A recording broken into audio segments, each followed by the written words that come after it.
welcome to China's Living Legends。欢迎来到我的频道。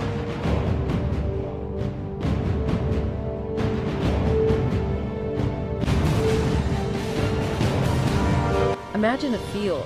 Actually, picture two very different fields. And meet Andy. He's a farmer in ancient China. Right. Every morning, he heads out to this huge plot, the Lord's field.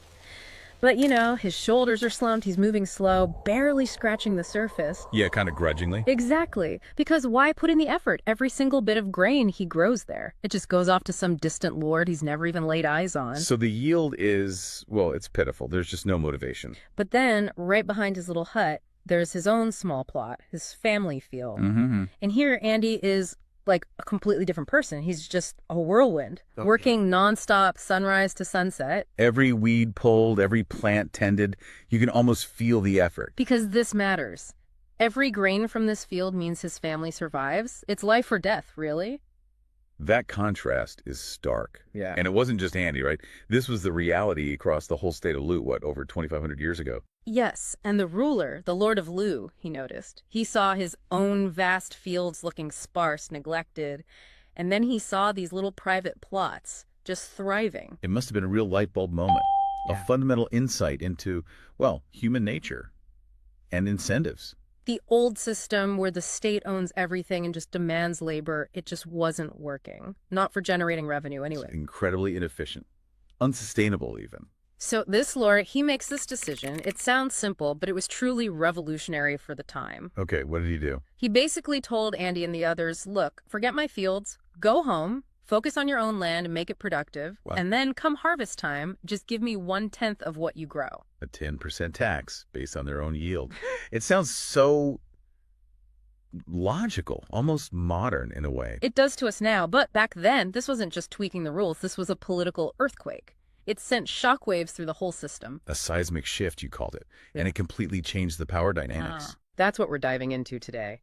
How this one single tax reform, they called it, the first tax on the Mu, put in place 594 BC in Lu, how it just shattered the old feudal aristocracy. And led to the rise of this whole new class of professional administrators, the bureaucrats. Ignited centuries of absolutely brutal warfare, all centered on controlling land. It's really amazing how changing how you collect tax can fundamentally redirect a whole civilization's path from these scattered city-states towards, eventually, a unified empire. So let's start with that core problem, the why bother issue. It's something we still see, right, in companies, organizations. Oh, absolutely. The principal agent problem. When your incentives aren't aligned with the bosses, or the states in this case, why go the extra mile? Your motivation just plummets if you feel like you're working on someone else's public field. Exactly. And the Lord of Lu saw that this wasn't just laziness, it was a systemic flaw starving the state of resources. So 594 BC, boom, the first tax on the Mu.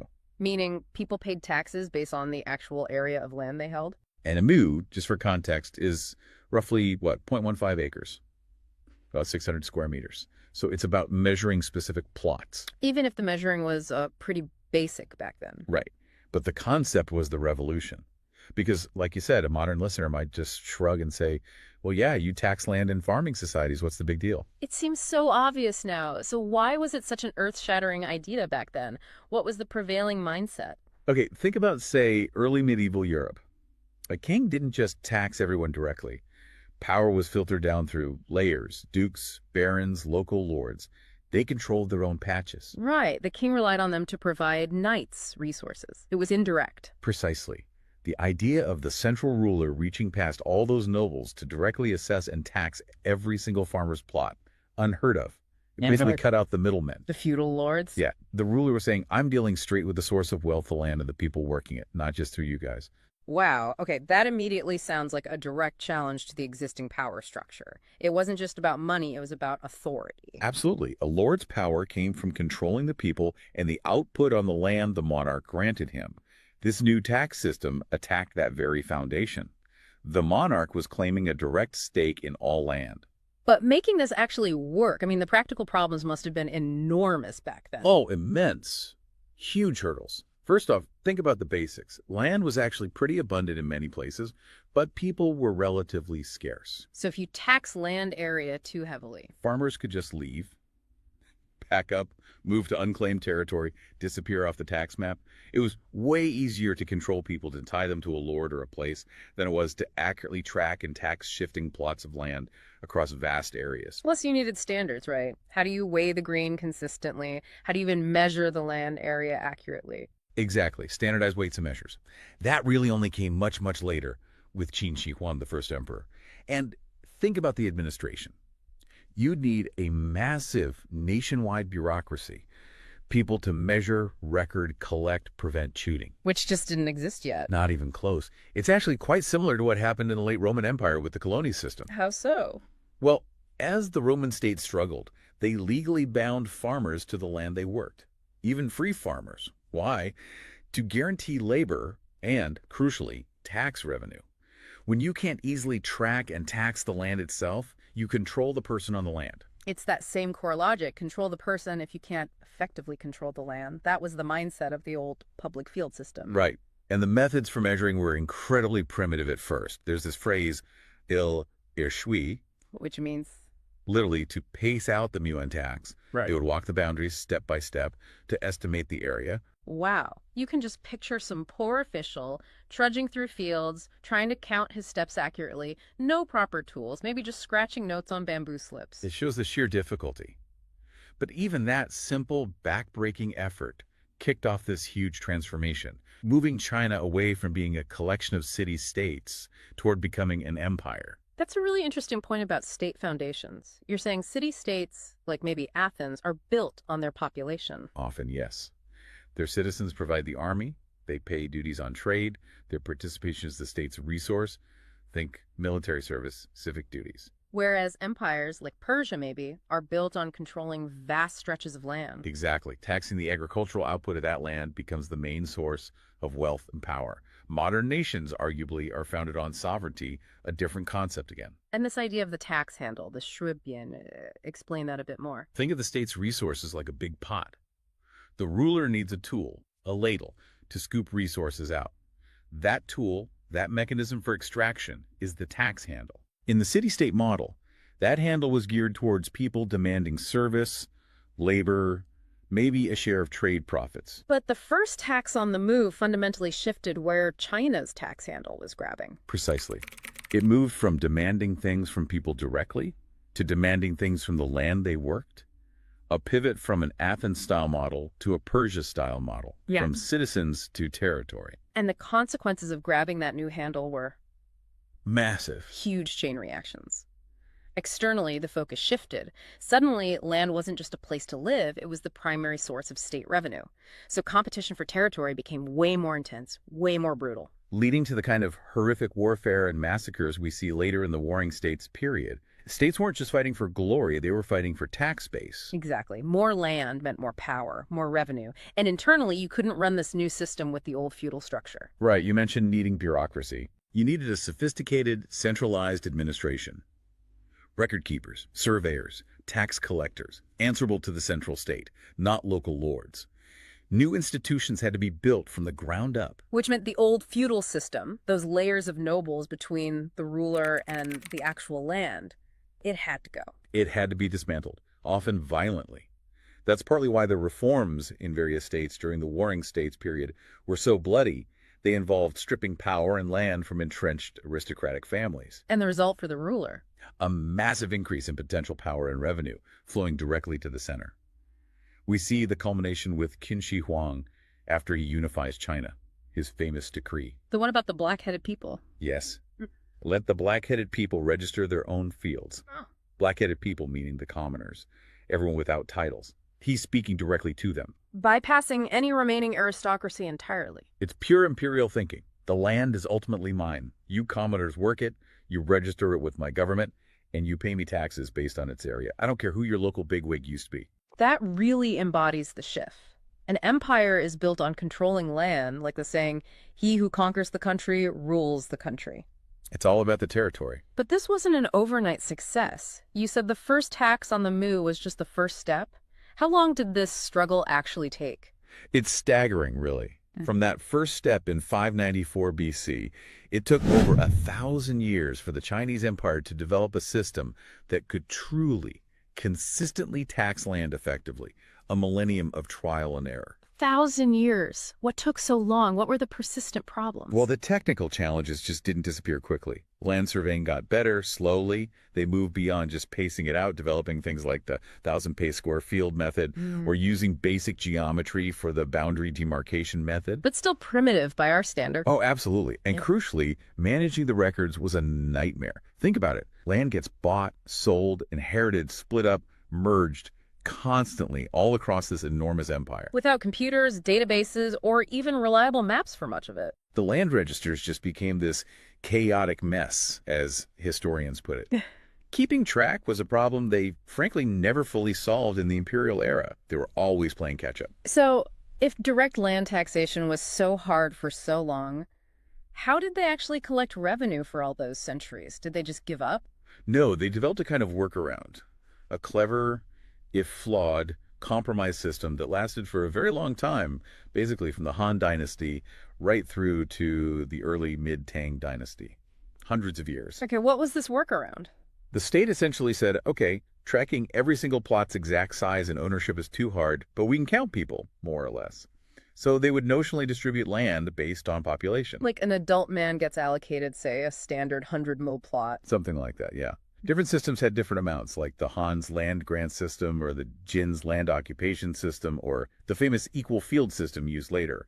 The details varied, but the principle was similar. They gave out land based on heads. And then they collected taxes based on the number of heads, usually adult males. Ah, so taxing the person became a proxy for taxing the land they supposedly held. Exactly. It made taxing by person almost the same as taxing by land, but it relied on counting people, which was technically easier, especially when populations were more concentrated or tied down.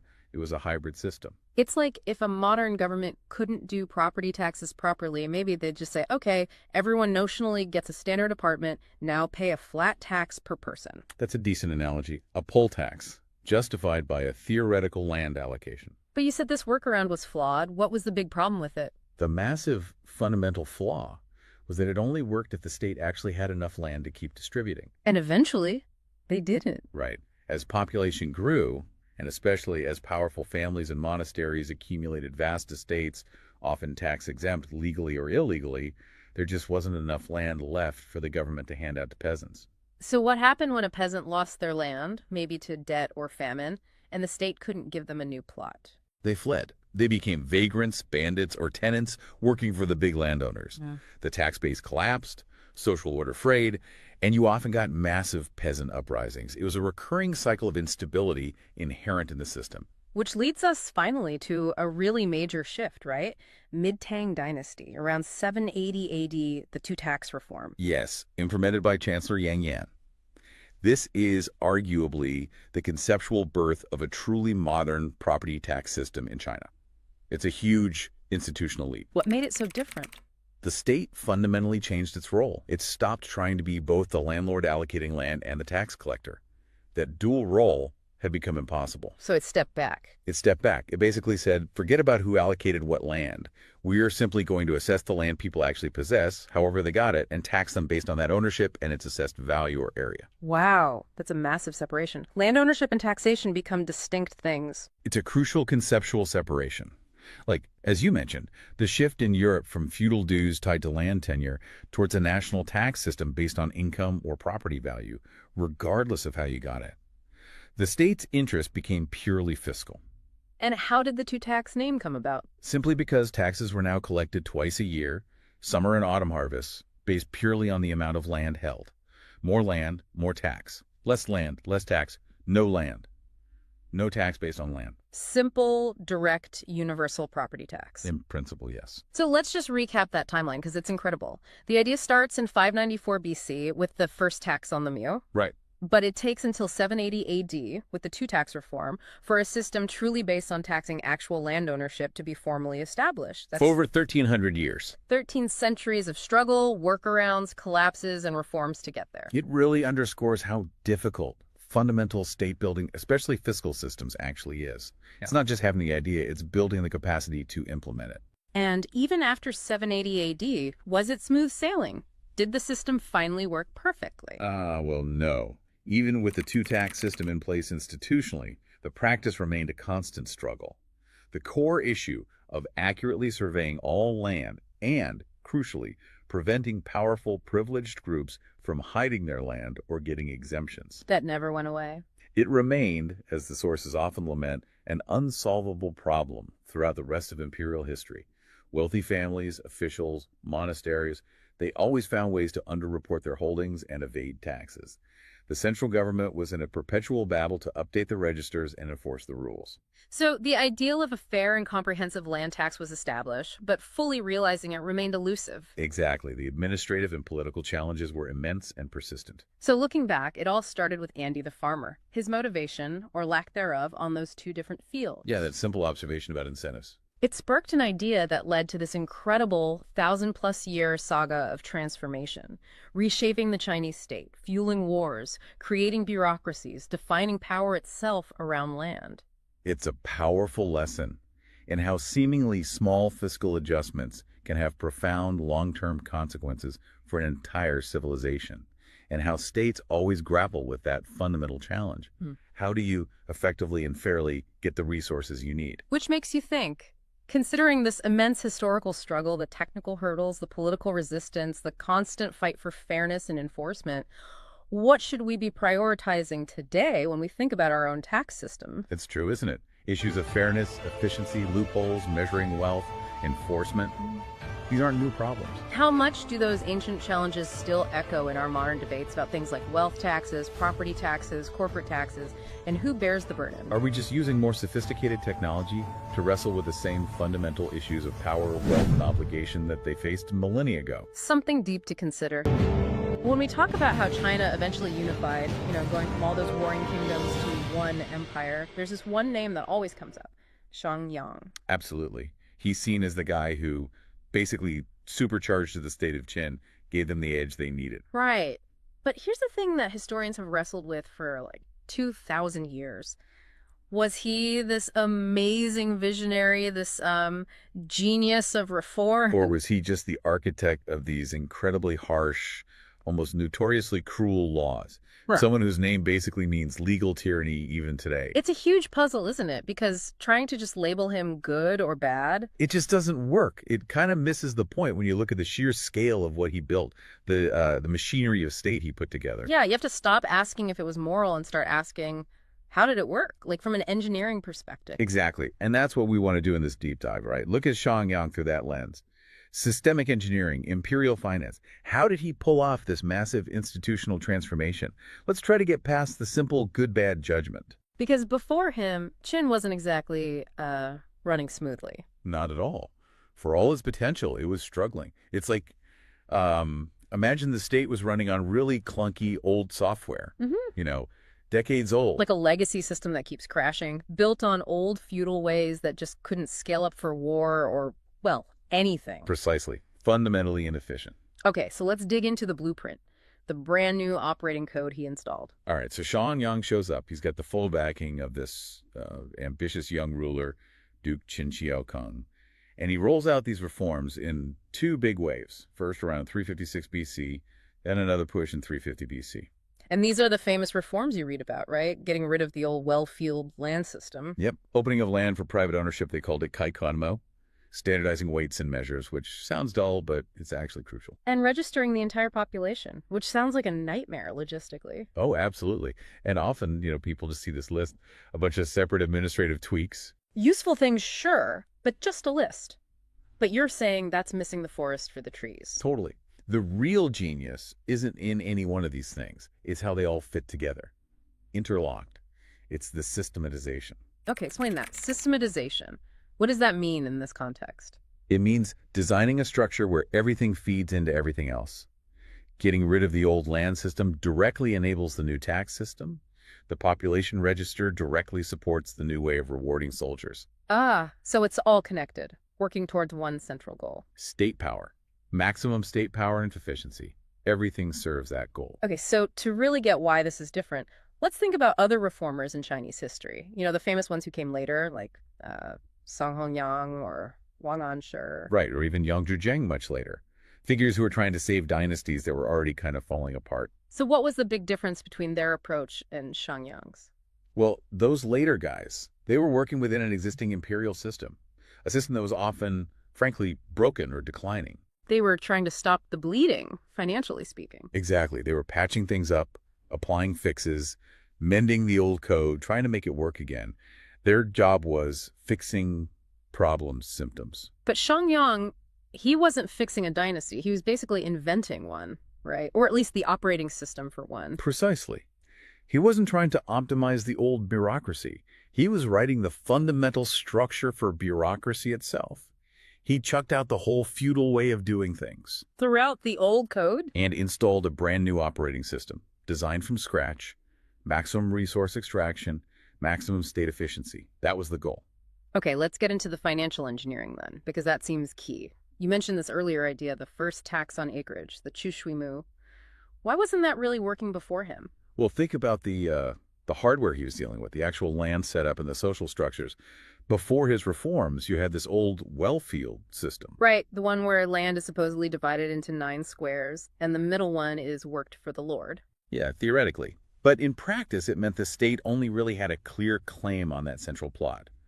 The rest, it was often murky. So families, especially powerful local lords, could hide land, or maybe just not report its full output. Worse than that, the whole system was super decentralized. These aristocratic families, the old money you could call them, they controlled huge amounts of land, labor, crops. And the central government often had no real clue. Because it was based on blood ties, local loyalties, old rituals, not state records. Exactly. It was opaque, a financial black hole from the state's perspective. Okay, so how did Shongyang's reforms cut through that mess instantly? By blowing up the well field system entirely and bringing in Kaikwanmo, opening up the land, creating clear boundaries, paths, making it available for private ownership. Ah, private ownership. That's the key. That's the absolute key, because the moment you establish clear private land ownership, you suddenly have a transparent, measurable tax base. It wasn't just about helping farmers then. It was about making the land countable, definable for the state's accountants. 100%. The land became a clear asset on the state's books. So Shongyang took that vague idea of the Chu, the tax on acreage, and he made it real. Because now they knew who owned what and how much. Precisely. Every farmer has a title. The state can accurately assess the land, tax it based on size, maybe even potential output. It turned this messy, ritual-bound, decentralized mess into a standardized, quantifiable financial system. Centrally controlled and auditable. You got it. And this new systematized revenue stream. Yeah. It became the absolute backbone of imperial finance, not just for Qin, but for dynasties that followed for centuries. That's huge. He basically put a price tag on the landscape, monetized it for the state. Right. But you can't just install new software, however brilliant, on, like, broken hardware. It won't run. Meaning the people themselves, the Yes. social structure. Exactly. Shongyang knew his financial system wouldn't work unless he totally restructured the two main groups in Qin society. The ordinary people, the farmers mostly, and the ruling class, the aristocracy. They had to be organized differently, audited maybe, motivated. All of the above. Let's start with the common people. How do you even begin to register everyone 2,000 years ago? Think about it. No photo IDs, people moved around. Yeah, it seems almost impossible. Well, this is where you see that mix of administrative brilliance and just sheer authoritarian power. He didn't just order a head count. No, what then? He demanded individual registration, detailed records. We're talking names, status, like are you a farmer, an artisan, place of origin, gender, married or not, even physical condition. Wow, physical condition. For military service, mainly. But also, critically, the full details of their family property, how much land, what tools, etc. That level of detail is just staggering for the 4th century BC. This isn't just about taxes, is it? It feels like total information control. It pretty much was. Think about what it gave the state. It's a dynamic register of assets and people for finance. They knew exactly who owned what land, so who owed what tax. Okay, and for the military? They knew the age, the fitness, the location of every single potential soldier. They could forecast manpower needs, revenue streams, years in advance. So these registers weren't just records, they were the state's main account books. Absolutely. They allowed the central government to plan and project in a way no other state could at the time. So people compare this to things like the Doomsday Book in England, after the Norman Conquest. Right, but the Doomsday Book was kind of a one-off snapshot, right? Yeah. To figure out who owned what then. Yeah, mostly about existing wealth and feudal dues. Hongyang's system was designed to be dynamic, constantly updated. It was like a real-time asset and liability ledger for the entire population. That gives Qin a massive advantage. They know things their rivals just don't. Their rivals are still relying on local lords, maybe telling the truth about their resources. Exactly. He basically eliminated that information gap. Yeah. Qin knew. The others were guessing. Okay, so you know who everyone is and what they own. But how do you actually make sure they comply? Pay their taxes, show up for duty. Across this huge, mostly rural state, you can't have officials everywhere, right? Right. That's the logistical nightmare. His solution, turn the population into its own police force, essentially. Oh. He set up these grassroots units, hyper-local, 10 households grouped together as one Shi, 5 households as one Wu. The famous neighborhood groups. That sounds sort of community-based, almost harmless. Until you read the rules, the really crucial part was the Shi-Wu joint liability system, the 10-5 system. Joint liability, meaning? Meaning if one family in your group of 5 or 10 broke the law, any law, hiding grain, dodging taxes, helping a criminal not reporting something, Yeah. then all the neighbors in that unit were punished right alongside them, automatically. Whoa. Okay, that's terrifying, but incredibly effective, I imagine. Brutally effective. But think about it. You're essentially forcing people to spy on their neighbors, report them, or suffer the consequences yourself. That must have created a really tense social atmosphere, right? Massive distrust. Undoubtedly. Suspicion, mutual surveillance. But from the state's point of view, it solved the enforcement problem brilliantly. Because they didn't need a huge police force or armies of tax collectors knocking on doors. Exactly. The threat of your neighbors getting punished alongside you, or maybe reporting you to save themselves, did the job. Compliance was basically outsourced to the community itself, enforced by fear and mutual responsibility. Minimal cost to the state, maximum compliance from the people. Wow. It's an administrative masterstroke. Yeah. In a dark sort of way.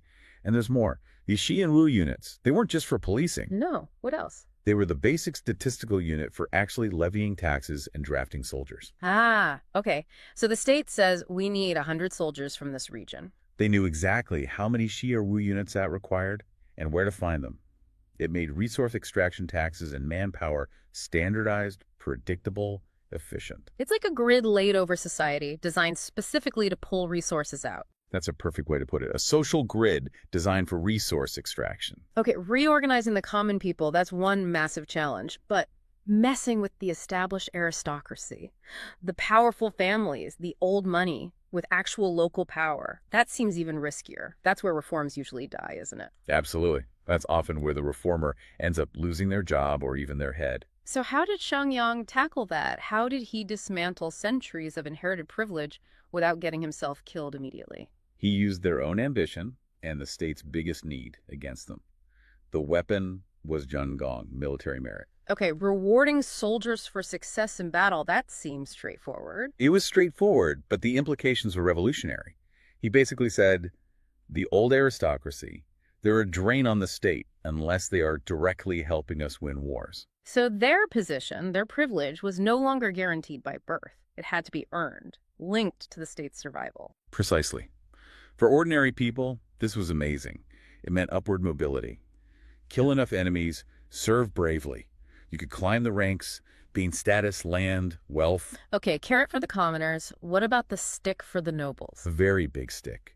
He decreed that only the oldest son could inherit the family's existing noble title and the lands that went with it. Only the eldest. What about all the other sons?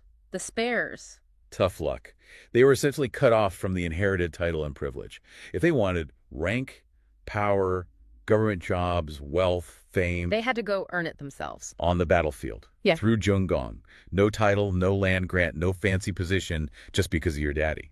You had to achieve it through military success. That is a direct hit on inherited power. You're forcing the elite sons, who probably expected a comfortable life, onto the front lines. Absolutely. It's a fundamental shift from a bloodline-based system to a performance-based system. But what made it stick? Why would they go along with this? What were the actual rewards? Were they good enough to make nobles risk their lives? Oh, the rewards were very real, very tangible, and built right into the system. This Zhengong system had 20 distinct ranks of merit, like levels in a game. 20 ranks. And each rank came with specific, legally defined benefits.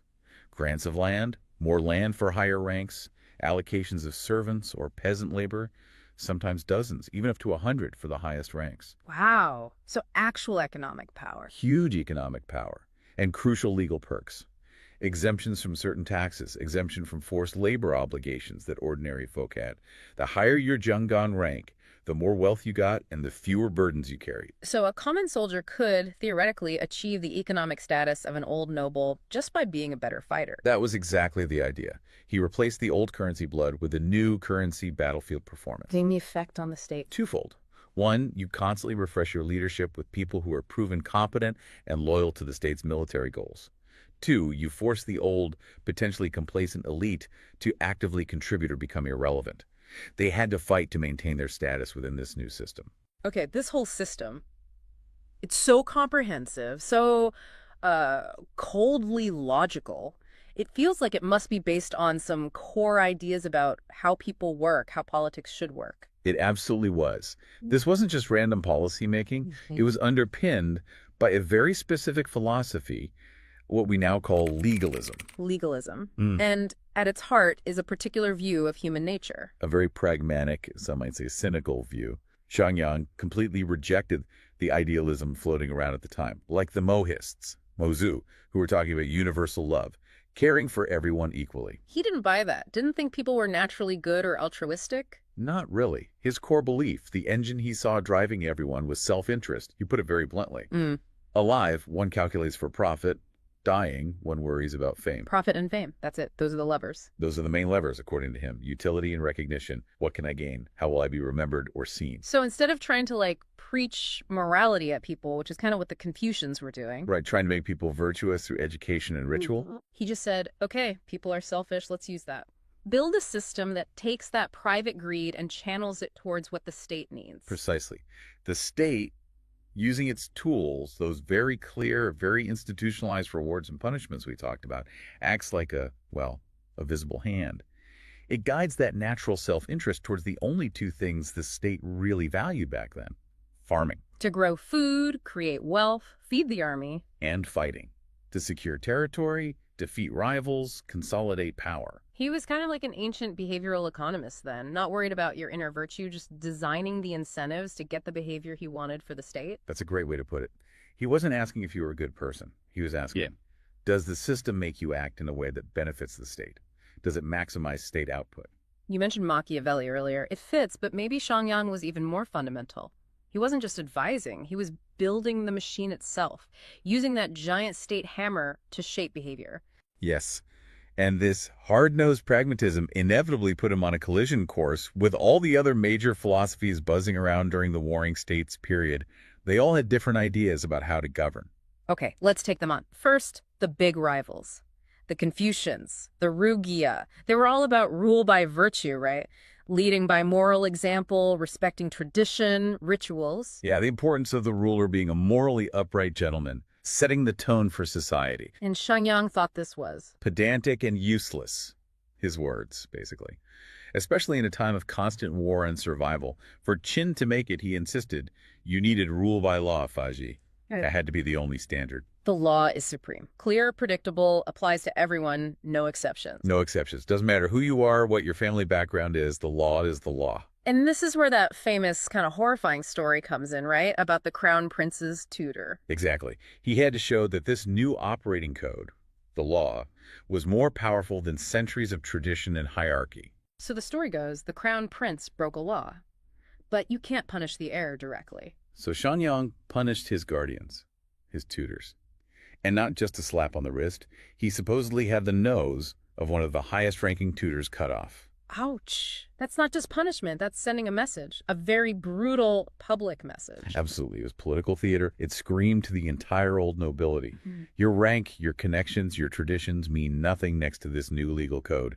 The law is king now. And it ties into his rejection of the Confucian habit of always looking to the past, right? Venerating the ancestors, the golden age of the early Zhou dynasty. Yeah, he famously said something like, times change and people must change with them. He saw clinging to old, decentralized, ritual-based ways as actively dangerous in the current dog-eat-dog world. Progress, adaptation, that was key. Survival, basically. Okay, what about the Daoists, the Daogia? Their advice was very different. Almost the complete opposite. They advocated wu-wei governing through non-action, minimal interference, let things unfold naturally, contend with no one. Which sounds lovely and peaceful, but In the middle of the warring states. Sounds like suicide, right? Hongyang thought it was utterly unreliable. Non-action gets you conquered. So his view was the state must act, centralize everything, be proactive. Absolutely. Centralize resources, actively prepare for war, and even use war strategically to end the constant warring.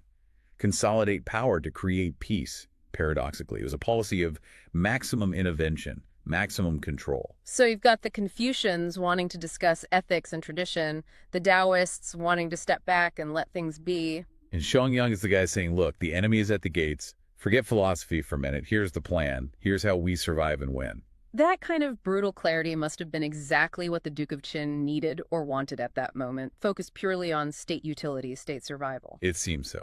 Now, of course, this approach generated massive criticism later on. Yeah. Especially when the Neo-Confucians came to prominence centuries later. Right. The Chengzu Lishua, how do they see him? Their whole philosophy put morality, yi, or righteousness way above profit or utility, li.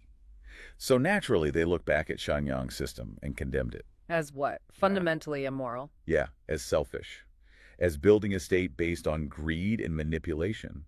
They argued it poisoned people's hearts, focused them only on personal gain, trampling morality. And there's also that argument you hear sometimes that he wasn't really a visionary, just a clever tool, an accomplice helping a power-hungry ruler grab everything for himself. That narrative is definitely out there.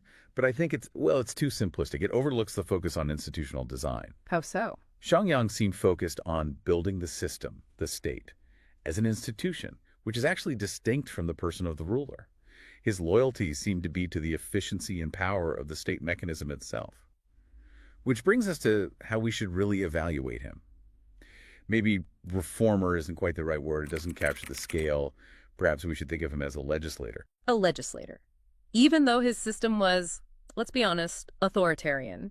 Zhuangzi zui, as they say. Right. Something we find pretty repellent today. Right, acknowledging that authoritarianism is crucial. But why legislator?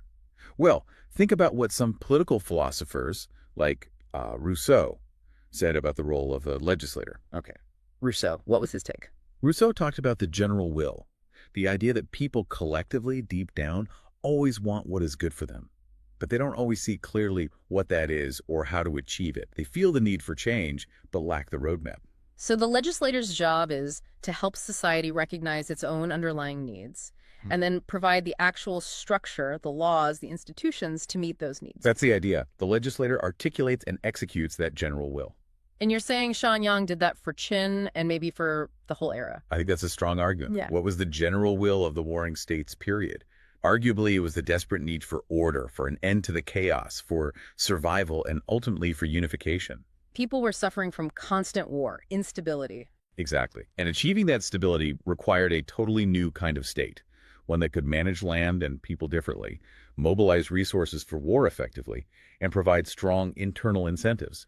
Things the average person felt the lack of, but couldn't possibly design themselves? Like they couldn't just invent a new tax system or a bureaucracy? Right. Hongyang, along with Duke Qin Xiao Kung, who backed him, provided that blueprint. They were arguably executing that unspoken underlying demand for a new, more effective system. Okay, that pushes back against the idea he was just serving the ruler's personal ambition. It does.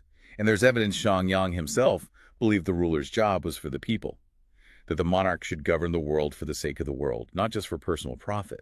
He actually opposed the old feudal idea that the king privately owned everything. His focus was the power and function of the central state institution. And the proof of this systemic vision, this legislative achievement, is how long it lasted. It's absolutely mind-boggling when you think about it. The core elements of the system. He designed the centralized bureaucracy, the land registration ideas, the meritocratic elements, the emphasis on codified law over custom. How long did that DNA persist? Later historians summed it up pretty starkly. For 100 generations, all have followed the laws of Qin. 100 generations, that's like 2,000 years. Basically, yes. Right. The fundamental operating code he wrote was copied, adapted, tweaked, but essentially used by almost every major Chinese dynasty that followed, right up into the modern era. That's incredible longevity. How does that compare to, say, Rome? Well, the Roman administrative system was brilliant in its own right, of course, but it fragmented. After the Western Roman Empire collapsed, Europe had to develop entirely new political and legal systems over centuries. But in China, Hongyang's foundational code, that mix of centralized power, legalist-inspired bureaucracy, uniform ways of managing finance and military recruitment, it just kept going. It was a persistent DNA of the Chinese imperial state. so he didn't just help Qin win wars, he wrote the political and financial software for an entire civilization, in a way. That's a powerful way to capture it. He was the architect of that enduring operating code. Hey. Hashtag tag outro. So when we step back, putting aside the genuine shock we feel at the harshness of his methods, which we have to acknowledge, Shangyang's real historical significance seems to be as this great legislator. Yeah, emerging during this pivotal time of transformation, Yeah. he had the audacity, the vision, maybe the ruthlessness, to design and implement a completely new systemic structure. Yeah. Based on hard-nosed, pragmatic principles. He gave his state, Qin, the tools it desperately needed, not just to survive the chaos, but to eventually conquer and unify. Absolutely. And the lesson for us today, looking back, isn't about, wanting to copy his authoritarian laws. Obviously not. Right. But maybe it's about appreciating that sometimes, during periods of huge societal change, there's a historical demand for fundamental foundational engineering, a need to rethink the basic operating system when the old one just isn't working anymore. He saw the need and dared to build something entirely new, even if it was brutal. He did. He gave his society the structure it seemed to be crying out for, even if it couldn't articulate it. Which leaves us with a pretty provocative thought, doesn't it? We're living through our own era of massive transformation right now, technological, economic, social. We all feel the pressure, the sense that maybe some of our old systems are creaking, outdated. So what does the general will look like for us today? What are the deep underlying needs our society has that maybe we can't fully articulate yet? And maybe more importantly, who are the legislators, the system builders we need now? The ones who can help us see that need clearly and maybe, just maybe, start designing the new operating code for our future. Something to think about. Maybe share some of those thoughts, especially if you know people working in law or policy. What does that future code look like? Okay, so if you've ever dipped into ancient Chinese history, especially that moment right after the really harsh Qin dynasty ended, there's this one phrase you always hear about the dynasty that followed, the Han. It's just 4 words, but it sums up the whole initial vibe. Rest and recuperate. Yeah, it really sticks, doesn't it? And it's famous for a reason. The early Han period, it stands out because it felt so, uniquely benevolent compared to what came before. Right, the Qin were known for being incredibly tough. Forced labor, massive conscription, just grinding people down. Exactly. So the narrative is these new Han rulers, they got it, they understood people were exhausted, and they consciously decided, okay, let's ease up. Yeah, and the biggest way they showed this, taxes. Specifically tax cuts. And not just any tax cuts. I mean, these were, honestly, almost unbelievable reductions. You take the founder, Emperor Gaozu Liaobang, he cut the land tax, which was, the main source of government money. The big one, yeah. He slashed it from 1/10 of the harvest, which was already not super high, down to just 1/15. Wow, okay. That's already a big drop. But it didn't even stop there. Later on, under Emperor Jingdi, they pushed it down again. It hit bottom at, get this, 1/30th. 130, so like, what, just over 3%? Pretty much. Compared to what people might have faced before, it's almost a 97% cut in the rate. And then you get Emperor Wendi. He actually abolished the land tax completely in quite a few years. Abolish it, like 0 land tax. For stretches of time, gone. Okay, we really need to pause on that. Because a tax cut of that size, especially eliminating the main tax, that happened only this one time in, thousands of years of Chinese imperial history? That's the really critical point. It's unique. And your first thought, my first thought, everyone's first thought is, amazing, this must have been fantastic for the people. Right, absolutely. Should have been the perfect start. A solid, generous foundation for the Han Golden Age, which lasted, 400 years? You'd think so. But here's the twist, the really deep puzzle we need to unpack today. This period of incredible government kindness, this rest and recuperate policy designed for recovery. Yeah. It didn't cement stability. It actually set off a huge structural crisis down the line. It ended up encouraging the powerful to grab land, it weakened the central government, and you could argue it actually put the whole dynasty on a path towards its eventual collapse centuries later. Wait, so the massive tax cut backfired? How is that even possible? Less tax seems like it should always be good for ordinary people. That's the intuitive reaction, isn't it? Less for the government, more for me. But, well, it overlooks what the government actually does with that money, or what it needs to do. You mean like basic state functions? Exactly. Governance costs money. You need an army, right? For the Han, that meant constantly dealing with the Shang nomads up north. That's expensive. Okay, defense. You need to pay officials, people to run the courts, manage provinces, keep basic order. You need infrastructure. Especially in a farming society like ancient China, think about water control canals, dikes. Those save lives but cost a fortune to build and maintain. And disasters. Floods, droughts. Bingo. A massive flood hits, wipes out the harvest. If the government's been running on empty because taxes were cut to the bone for decades, where does the relief money come from? Who feeds the starving? So the state just couldn't respond. That's the danger. This early Han experience, it's a stark lesson. Kindness or, benevolence, if it's not backed up by actual administrative competence, can actually hollow out the empire from the inside. Okay, so our mission today is to figure out how that happened, how this dream of tax relief turned into a nightmare. Precisely. How the illusion led, step by step, to a real structural mess and eventually, even civil war. All right, let's start with that surface impression, the easy story.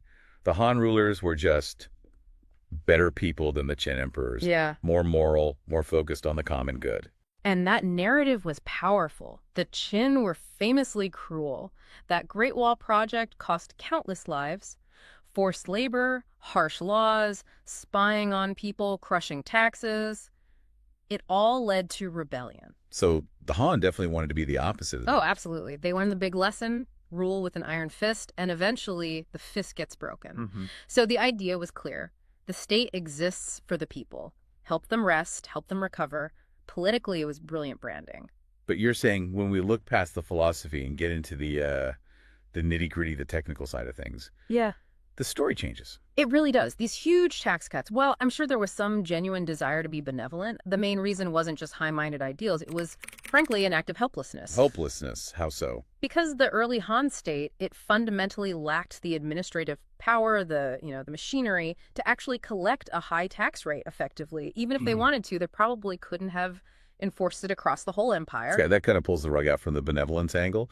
So it was about logistics. Overwhelmingly, yes. Remember how they taxed land back then? It was a proportional system. The government was supposed to take a percentage, say 1/15 of the physical harvest. Your actual wheat, your rice. Not money, but the grain itself. Right.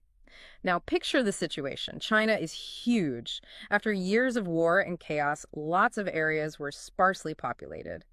How does a government official accurately figure out how much land Farmer Zhang actually owns? And then, how do they verify exactly how much grain he harvested? Sounds tough. It was incredibly tough. And then they had to calculate the correct percentage and physically collect and transport tons and tons of grain packed to government storehouses.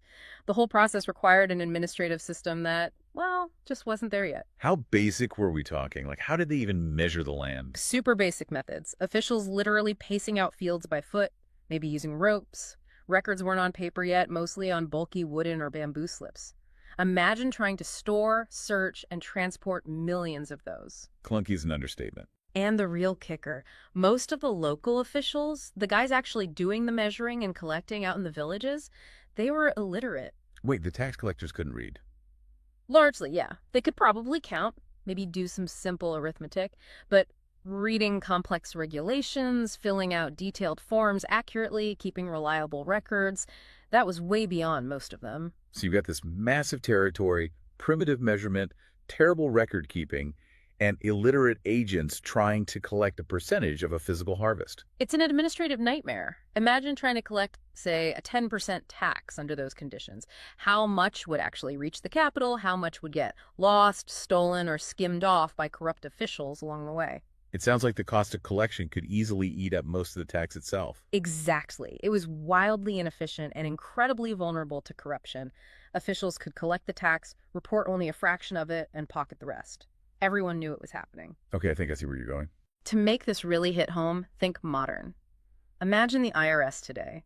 Now, take away all their computers, all bank records, all digital data, Okay. and make 90% of the IRS agents unable to read. Their job now is to physically go to every single farm in America, watch the harvest, calculate 15% of the wheat or corn yield by volume, loaded onto wagons. Wagons. Yeah, wagons, maybe barges, and haul it potentially hundreds of miles back to federal granaries. It's impossible. The system would collapse instantly. Precisely. The early Han emperors, they weren't stupid. They looked at this broken system and realized trying to enforce a high tax rate was pointless. It just encouraged corruption and didn't bring much money in anyway. So cutting the rate drastically down to 1/30th. It was essentially admitting reality. It was like saying, look, we know we can only effectively collect a tiny amount anyway. Let's just make the official rate really low. Maybe that reduces the incentive for officials to steal, and maybe we actually get this small amount reliably. So the famous benevolence was really just pragmatism forced by administrative weakness, a compromise with reality. Pretty much. It was a concession. And interestingly, we've seen similar logic work even in modern times when state capacity is low. Really? Where? Think about Russia back in 2001.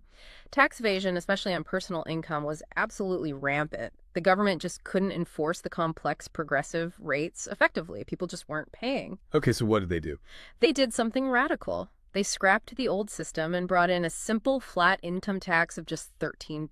13%. Flat rate. Yep.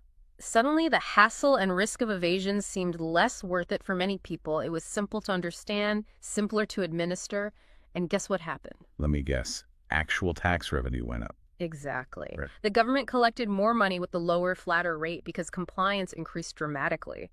The Han rulers were facing a similar dynamic just, 2,000 years earlier. Sometimes less is more, but the reason here was less about economic theory and more about pure administrative necessity. Okay, so if this whole foundational policy, the tax cut, wasn't really a choice, but more like an act of desperation because the administration was so weak, well, that doesn't sound like a recipe for a good outcome, does it? No, it really doesn't. When your main plan is born out of weakness, the results tend to get distorted.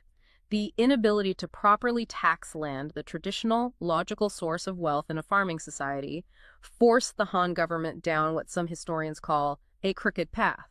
A crooked path. Meaning they couldn't take the main road, so they had to find a detour. The main road was taxing the land. That was blocked by the logistical nightmare we just discussed. Right. Can't measure it, can't track the harvest, can't collect it efficiently. But the government still needs money, right? The army needs paying, the officials need salaries, the dikes need repairing. They couldn't just stop governing. So they had to find something else to tax. What were the options? Broadly speaking, states can tax three main things: land, people, and commerce or trade. Okay. Land was out. What about commerce? Commerce existed, sure, but the economy was still overwhelmingly agricultural. Taxing trade wouldn't bring in nearly enough to run an empire. It wasn't developed enough yet. Which leaves people. Exactly. They shifted their focus almost entirely from taxing land to taxing people. It was a policy of abandoning land to tax people, and the reason was brutally simple: logistics. Easier to count heads than acres. Infinitely easier. Counting people just requires basic numeracy. Assessing land value, crop yields, verifying ownership that's complex requires literacy, records, surveys. Counting heads. Much more straightforward for a low-capacity administration. And didn't they already have a system for tracking people? Yeah. Left over from the Chen or even earlier? Yes, that's a crucial piece. Reforms way back, often credited to Hongyang centuries before, had established a really rigorous household registration system. Every family was on a list tracked by the local authority. Like a government spreadsheet of the population. Pretty much. And this existing system, this ready-made list of names and households, made switching to a per-person tax, what we call a poll tax, incredibly convenient. Almost too convenient for the struggling Han bureaucracy. It was the path of least resistance. Okay, so they cut the land tax, which sounds great, but then they start taxing people directly. Let's get into the actual numbers here, because this is where that image of benevolence really starts to crumble, isn't it?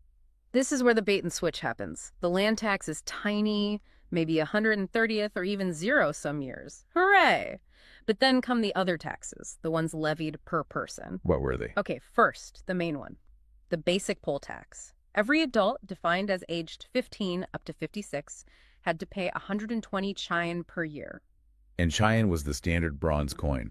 How much was 120 chine worth back then? Was it a lot? Oh yeah, it was significant. For an ordinary farmer, that could represent quite a few days, maybe even weeks of hard labor just to pay the tax for one adult. It wasn't trivial pocket change. Okay, 120 for adults. Yeah. Who else? Merchants and slaves got hit harder. They were seen as less vital to the agrarian state, maybe having more cash, so they paid double. 240 taels per person. Double. Wow. And here's where it gets really rough, showing how desperate the state was for revenue. They even taxed children.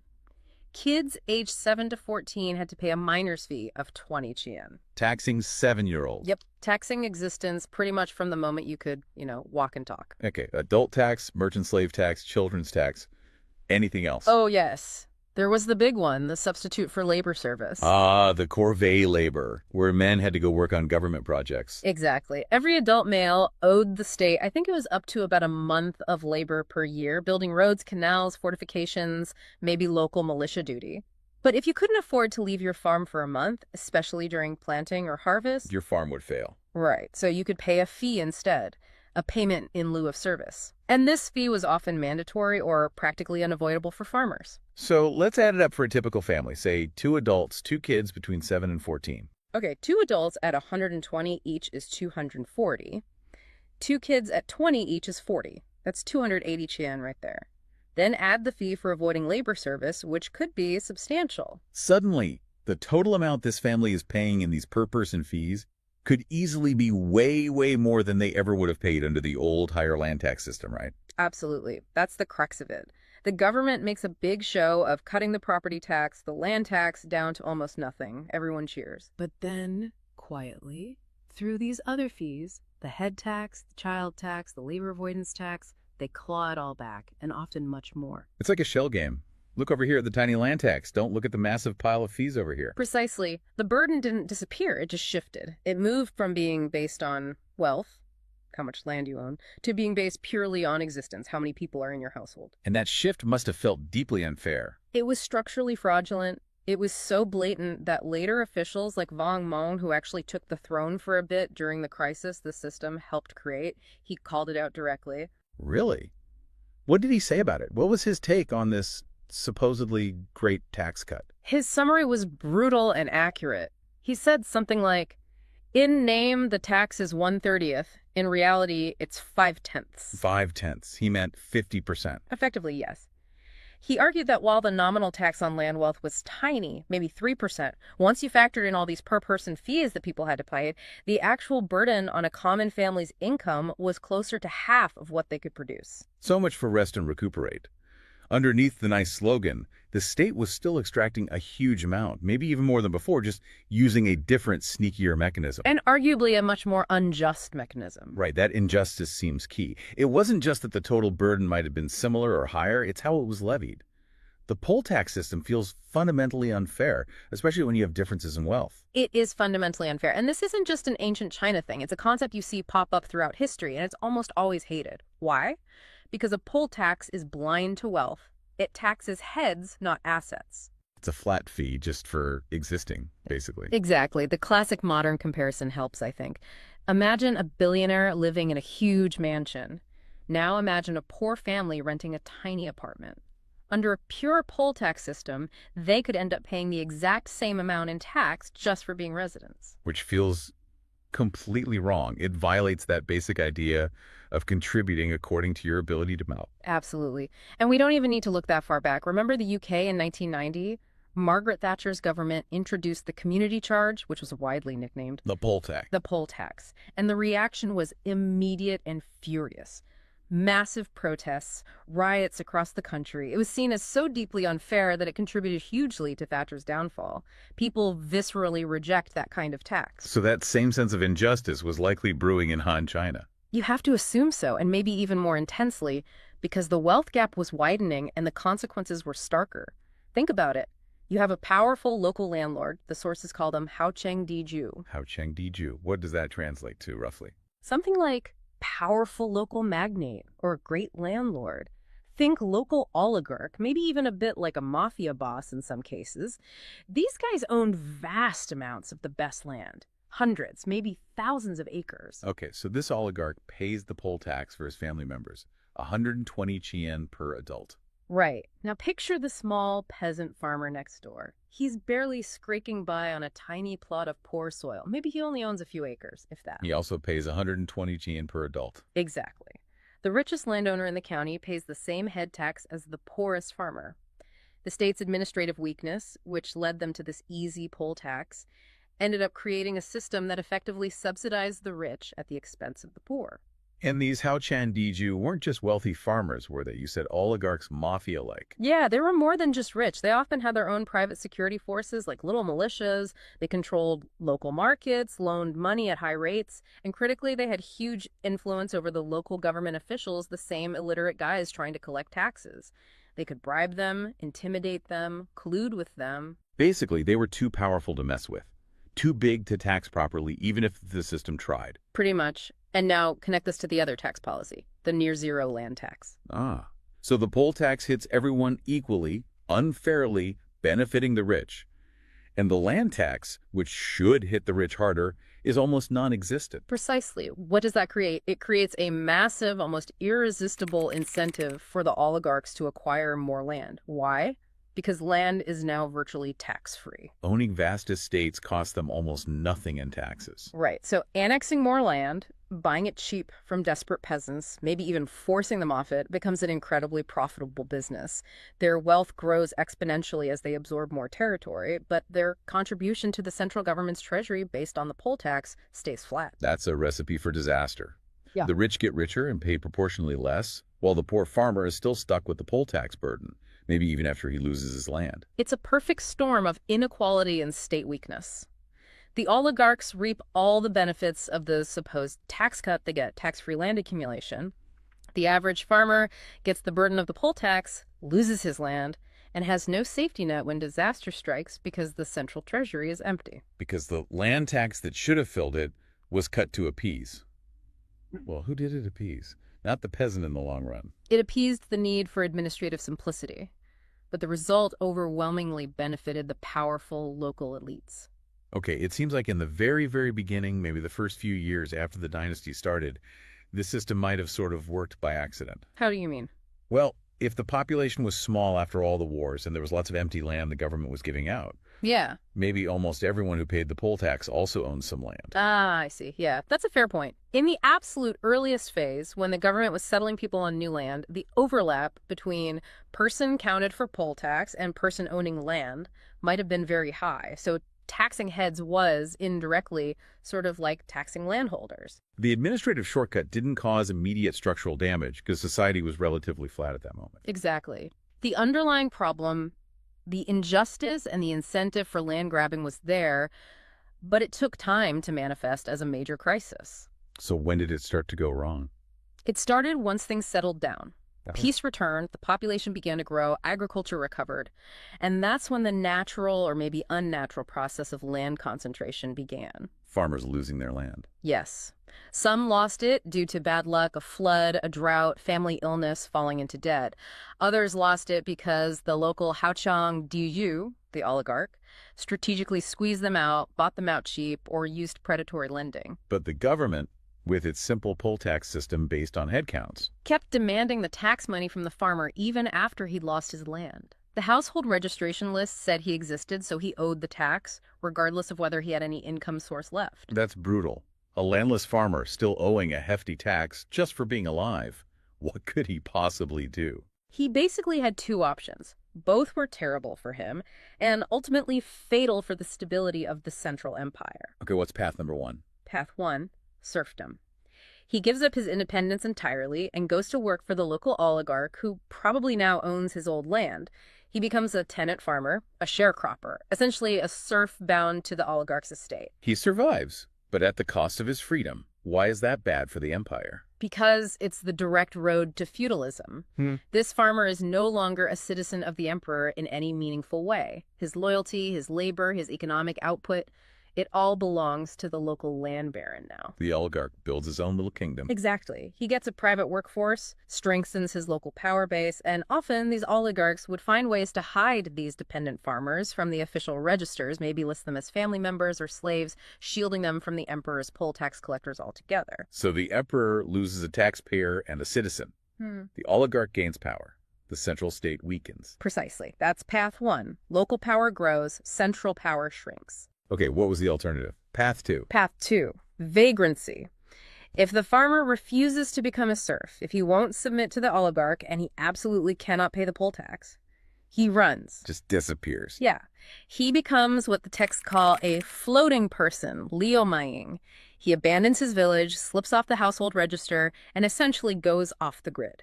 He becomes a wanderer, maybe joins bandit groups, lives in the marshes or mountains, completely outside the state's control. So the state loses its tax money this way, too. Yes, but it's much worse than just lost revenue. This path creates a massive, destabilizing social problem. How so? Think about it. One desperate vagrant is a local crime issue. But what happens when, because of this unjust tax system and land annexation, you have hundreds of thousands, maybe millions of these floating people? Millions of landless, desperate people with nothing left to lose. They become social dynamite. They have zero stake in the current system. They're already living outside the law. They are angry, hungry, and witless. What do they become? An army waiting for a leader. A rebellion waiting to happen. Exactly. That's the fuel for peasant uprisings. They are the foot soldiers of revolution. So the seemingly convenient administrative fix taxing heads because land was too hard. It didn't just cause injustice. It actively created the very population that would eventually rise up and destroy the dynasty. That's the tragic irony when you look at the major rebellions that tore the Han Dynasty apart, especially later on. Like the Yellow Turbans. The Yellow Turbans are the most famous example, yeah. But also earlier ones like the Lulin Uprising, the Chimay, the Red Eyebrows, who formed the backbone of these massive rebel armies. The vagrants. The floating people. Overwhelmingly, yes. Millions of people disenfranchised by this exact process, losing their land, unable to pay the poll tax, forced into either serfdom under local warlords or becoming vagrants ripe for rebellion. The state's short-sighted policy dug its own grave. The Yellow Turban Rebellion was huge, wasn't it? Millions involved. Didn't the government have to rely on regional generals to put it down? Yes, and that was the final nail in the coffin for central authority. To fight the massive rebellion fueled by vagrancy, the central government had to grant enormous military power to regional governors and generals. Who then used that power for themselves. Of course. Once the rebellion was crushed, these empowered regional leaders became independent warlords. They didn't give the power back. That's what led to the final breakup of the Han Empire into the Three Kingdoms period. It all connects back. Wow, so the celebrated Rest and Recuperate tax cut wasn't just flawed, it was arguably the seed of the entire dynasty's destruction centuries later. That's quite a story. #outro. So yeah, we circle back to that initial question, don't we? Is a tax cut always a good thing? And looking at the early Han, the answer is a pretty resounding no. Not in this case, anyway. Not when it's born from weakness, not when it's structurally unjust, and not when it ends up benefiting the powerful few while making life harder for the average person. The Han cuts didn't really help the common farmer in the long run. That poll tax burden was crushing. And worse, it created the perfect conditions for those local oligarchs to gobble up land tax-free, basically dismantling the emperor's power base from below. Exactly. They got the 0% property tax that let them amass wealth, while the central government lost its connection to its own citizens and couldn't fund itself properly. Yeah. The foundation just eroded away. It's a really powerful lesson, isn't it? Yeah. About how crucial state capacity, the actual ability to govern effectively and fairly really is. Good intentions aren't enough. Not at all. Chasing short-term convenience, like counting heads is easier, led straight to long-term disaster. You need the administrative muscle to implement policies justly. Otherwise, even something that sounds benevolent, like a tax cut, can backfire spectacularly. Benevolence without competence is just asking for trouble. Well put. It highlights that the structure of governance, the how, is just as important, maybe even more important than the stated goals. Okay, so to leave our listeners with something to think about. Right. Let's flip it around. Imagine you are that early Han emperor. You genuinely want to give people a break, implement a real tax cut that helps ordinary folks and doesn't destabilize the empire. That you know your administration is weak. You know measuring land and collecting fairly is almost impossible right now. So the question is, what do you need to fix first? Before you even touch the tax rates, what fundamental administrative or structural problems would you absolutely have to solve to make sure your tax cut is actually beneficial, not just beautiful on the surface, but destructive underneath? What's the groundwork you need to lay for successful active benevolence? That's the challenge. Something to chew on. We're heading way back today, 2,000 years. But this isn't just a dusty history lesson. No, not at all. We're looking at this incredible ideological showdown.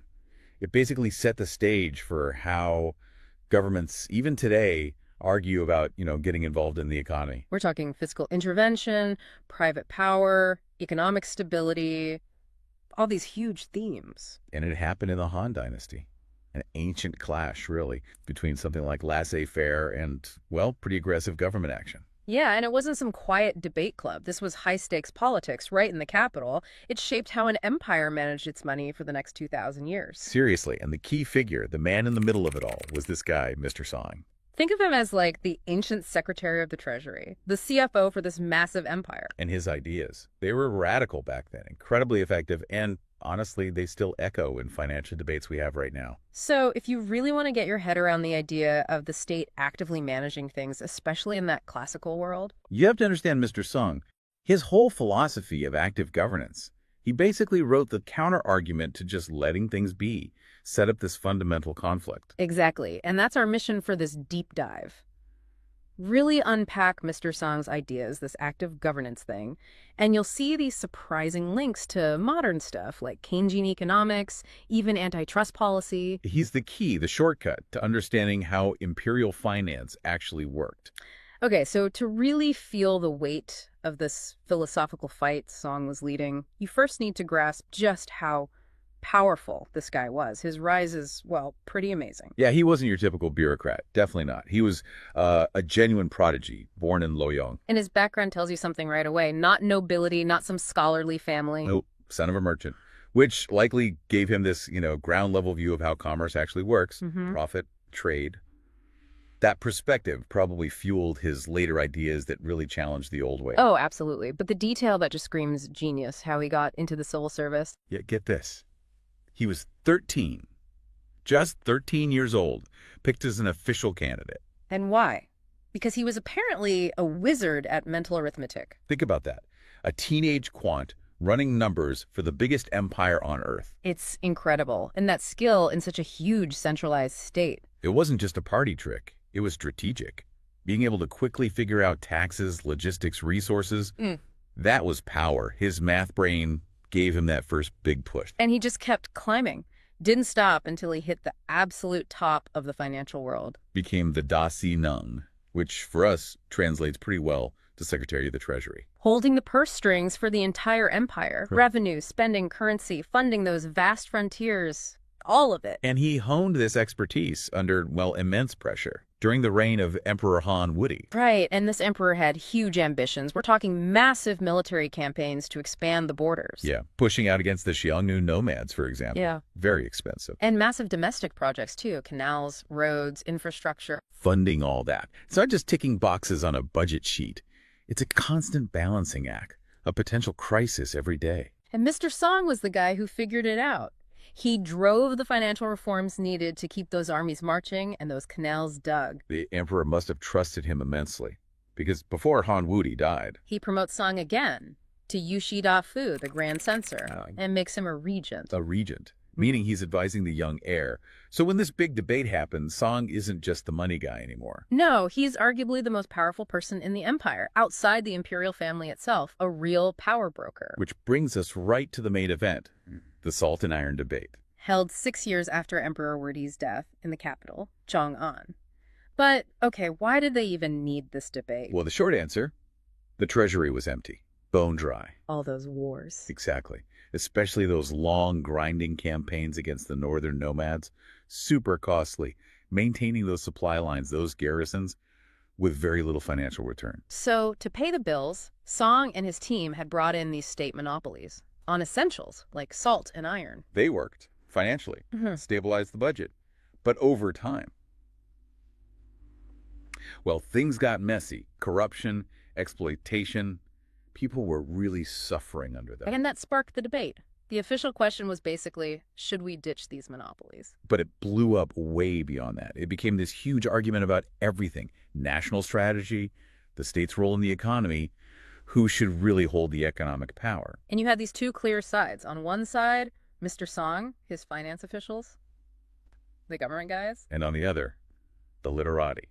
Think public intellectuals, academics, critics outside the government, kind of like dissident economics professors. And this wasn't some polite seminar. Oh, no. It was a political battle royale. The whole future of how the empire managed its money was on the line. We know exactly what was said, amazingly. It was all written down by Huan Quan in the Discourses on Salt and Iron, the Yan Tai Lun. Which leads to this fascinating point about Song's power. Yeah, here's this guy, Grand Censor, Regent, basically running the show. He could have just shut it down, right? Easily. Could have just said, look, we need the money, policy stands, end of discussion. Pulled rank.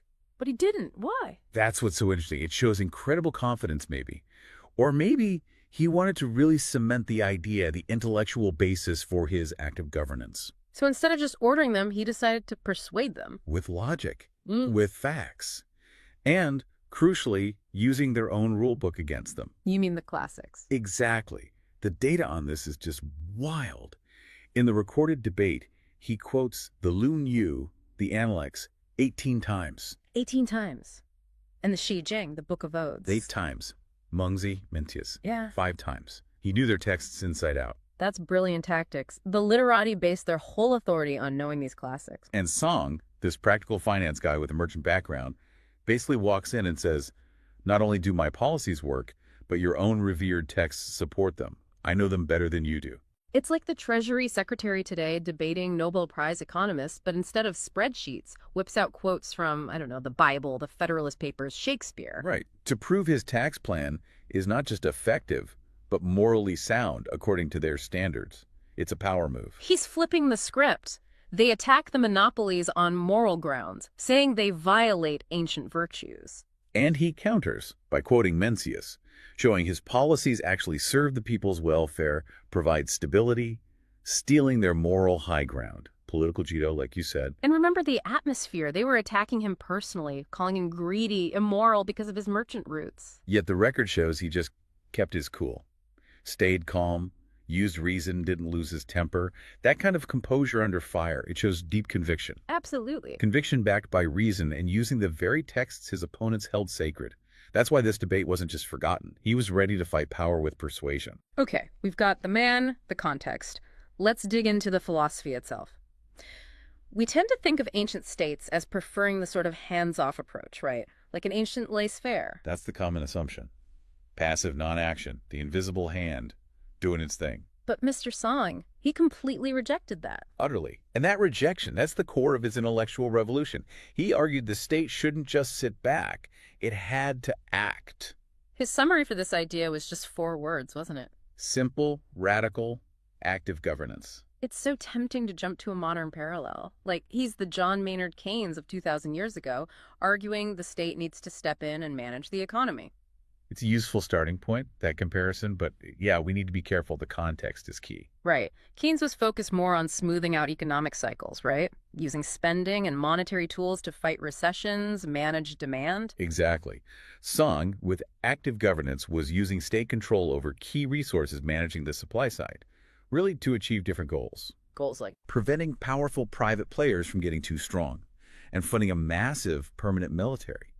It was more about ensuring state supremacy and political stability through resource control. So, shared idea of intervention but different focus. Keynes on cycles, Song on perpetual state power and stability. You got it. Still, the vision Song had for what active governance could achieve, it was almost utopian for that era. He pictured this ideal society, everyone fed, everyone clothed. Natural disasters somehow just stop happening. No bandits roaming around. All officials are magically honest and doing their jobs. Total stability, total prosperity. And how do you get there? Not just through virtue signaling. No, through active management. Domestically, he believed you needed laws, you needed punishments. Very much echoes of earlier legalist thinking there. He used that farming metaphor, didn't he? Yeah, a really powerful one. You have to actively remove harmful weeds to grow good crops. Meaning if you let disorder or corruption just grow unchecked. The weeds take over. Good crops, the ordinary law-abiding people, they suffer, they wither. And internationally, active governance meant spending. Big time. You needed a permanently strong army. Serious defenses. He was pretty blunt about it, too. Yeah, he basically said enemies submit because they fear you, not because they admire your virtue. And generating fear through military might is expensive. Virtue costs nothing. So, active governance needs this strong military, needs this active domestic control. which leads right back to the fundamental question for any finance minister. Where does the money come from? Reliably. Constantly. And this is where he drops his most explosive idea, something that just flew in the face of centuries of accepted wisdom. He said agriculture isn't the only way to make a country rich. Flat out rejected it. He argued that industry and commerce are just as important, just as effective at generating national wealth. That sounds normal to us now, but back then? Revolutionary. The whole imperial ideology was built on the idea that farming was the bedrock, the only truly productive activity. Commerce was seen as almost parasitic. But Shang saw it differently. He had this, really modern grasp of economics. He did. He argued industry and commerce naturally concentrate resources. That concentration leads to specialization in the market, better exchange of goods. Which boosts efficiency. Exactly. More efficiency, faster economic development, and boom, the nation's wealth grows much faster than just relying on farming alone. It just shatters that simple stereotype we have, that all ancient Chinese thinkers valued agriculture and suppressed commerce. Shang is this giant exception. He understood comparative advantage, specialization, centuries before those ideas were really formalized in the West. It's pretty stunning. And this wasn't just some forgotten idea. It kept bubbling up, right? Like a latent tradition. Yeah, you see echoes later with reformers like Wang Anshi in the Song Dynasty, who tried similar state-led economic projects. It even provided some theoretical backing for the self-strengthening movement much, much later in the late Qing. And China realized, we need modern industry to survive. Right. And just to really highlight the time gap. Yeah. Think about this. Mr. Song is making sophisticated arguments for boosting national wealth through commerce and industry. When? 1800 years before. The French physiocrats in the 18th century, guys often seen as the dawn of modern economics, were still arguing that all real wealth comes only from the land. Wow. Shang was millennia ahead on that one. Okay, so Shang establishes that industry and commerce are good. They create wealth. The first obvious step to fund his active state is, tax the merchants. Right. But that alone isn't enough. Merchant taxes can be volatile, hard to collect consistently, not enough for that perpetual war machine in those big projects. So this is where he gets really clever. The state monopolies. This wasn't just a blunt instrument. There was some serious financial engineering going on. Totally. Yeah. He showed this incredibly deep, almost intuitive understanding of how markets work. Specifically, he saw a crucial difference between types of goods. Okay, what types? Well, you've got your ordinary stuff, clothes, maybe everyday food items, basic tools. If the government taxes these heavily or raises the price, people buy less Sure. or find substitutes. Exactly. Demand is sensitive to price. It's elastic, we'd say now. But then there are special commodities. Yeah. Things like salt, iron, liquor, maybe tea later on. Essentials, or things people really, really want. And for these. Shang realized the price doesn't change demand nearly as much. People need them. Now, initially, wasn't there pressure to just monopolize everything? There might have been, but Shang, ever the pragmatist, knew that state agencies weren't exactly models of efficiency. Trying to manage the production and sale of every little thing, nightmare. Too complex. So he focused the monopolies. Just on those special commodities. Salt and iron were the big ones. And that decision is the key to his whole revenue strategy. Because he understood inelastic demand. He got it intuitively. Think about salt. You absolutely need it to live, to preserve food. And iron. For farming tools, for plows, and critically for the state, for weapons. People have to buy this stuff. So if the government, through its monopoly, bumps up the price a bit, people still have to buy pretty much the same amount. Right. Demand doesn't drop off significantly, which means the state gets this massive, reliable, predictable stream of income, almost regardless of small price changes. That reliability must have been crucial compared to, say, the land tax. Hugely different. Land tax depends on the harvest, right? Weather, pests, local officials skimming. It's unpredictable. A bad harvest hits and boom, your land tax revenue collapses. But people still need salt. Maybe even more salt if there's a famine, to preserve whatever food they can find. This inelastic demand gave the central government financial stability that was independent of local farm luck. So the state boosts its income by raising the price of salt or iron. And it feels like a normal purchase, but it's basically The hidden consumption tax, disguised as a state-run business. like modern taxes on gasoline or cigarettes, things people find hard to stop buying even when the price goes up. Exactly. And Shang's justification, his motto for this, was famously something like, beneficial to the state without harming the people. though the harm part was definitely debatable. Yeah, I bet the Literati had thoughts on that. But you're saying this wasn't just about filling the treasury. Not by a long shot. The critics focused on the high prices, the potential for corruption, the market distortion, all valid. But Shang was playing a much deeper game. It was about governance, about stability. Okay, how so? Were there any initial upsides for regular folks? Well, arguably, yes. Having the state manage salt and iron production could mean, at least in theory, more standardization, consistent quality, maybe more stable prices across the empire, less chance of being ripped off by some local private dealer selling dodgy goods, more order in the market. But the real goal, the big political objective, Was preventing something Shang deeply feared? What happens if these absolutely strategic resources, salt for food, iron for tools and weapons, fall into the hands of private individuals? they get rich, very rich. Extraordinarily rich. And that wealth inevitably buys influence, power. They develop into these powerful local magnates. Shang had a term for them, the Hongyang. What's a good modern translation for that? the perfect one. Oligarchs. Think Russian oligarchs, or maybe the American robber barons of the 19th century. He was worried about that kind of power emerging. He was looking down the road, generations ahead, and seeing this future where private individuals could amass so much economic power they could challenge the state itself. More than just dodging taxes, you mean? Oh, yeah. He feared they could corner the market on grain during a famine, control the price of essential tools, maybe even build private armies with their control of iron, effectively creating a shadow government. Oppressing the common people, undermining the emperor. His nightmare scenario was that these private financial titans would eventually tear the empire apart. Local power bases, chaos, civil war.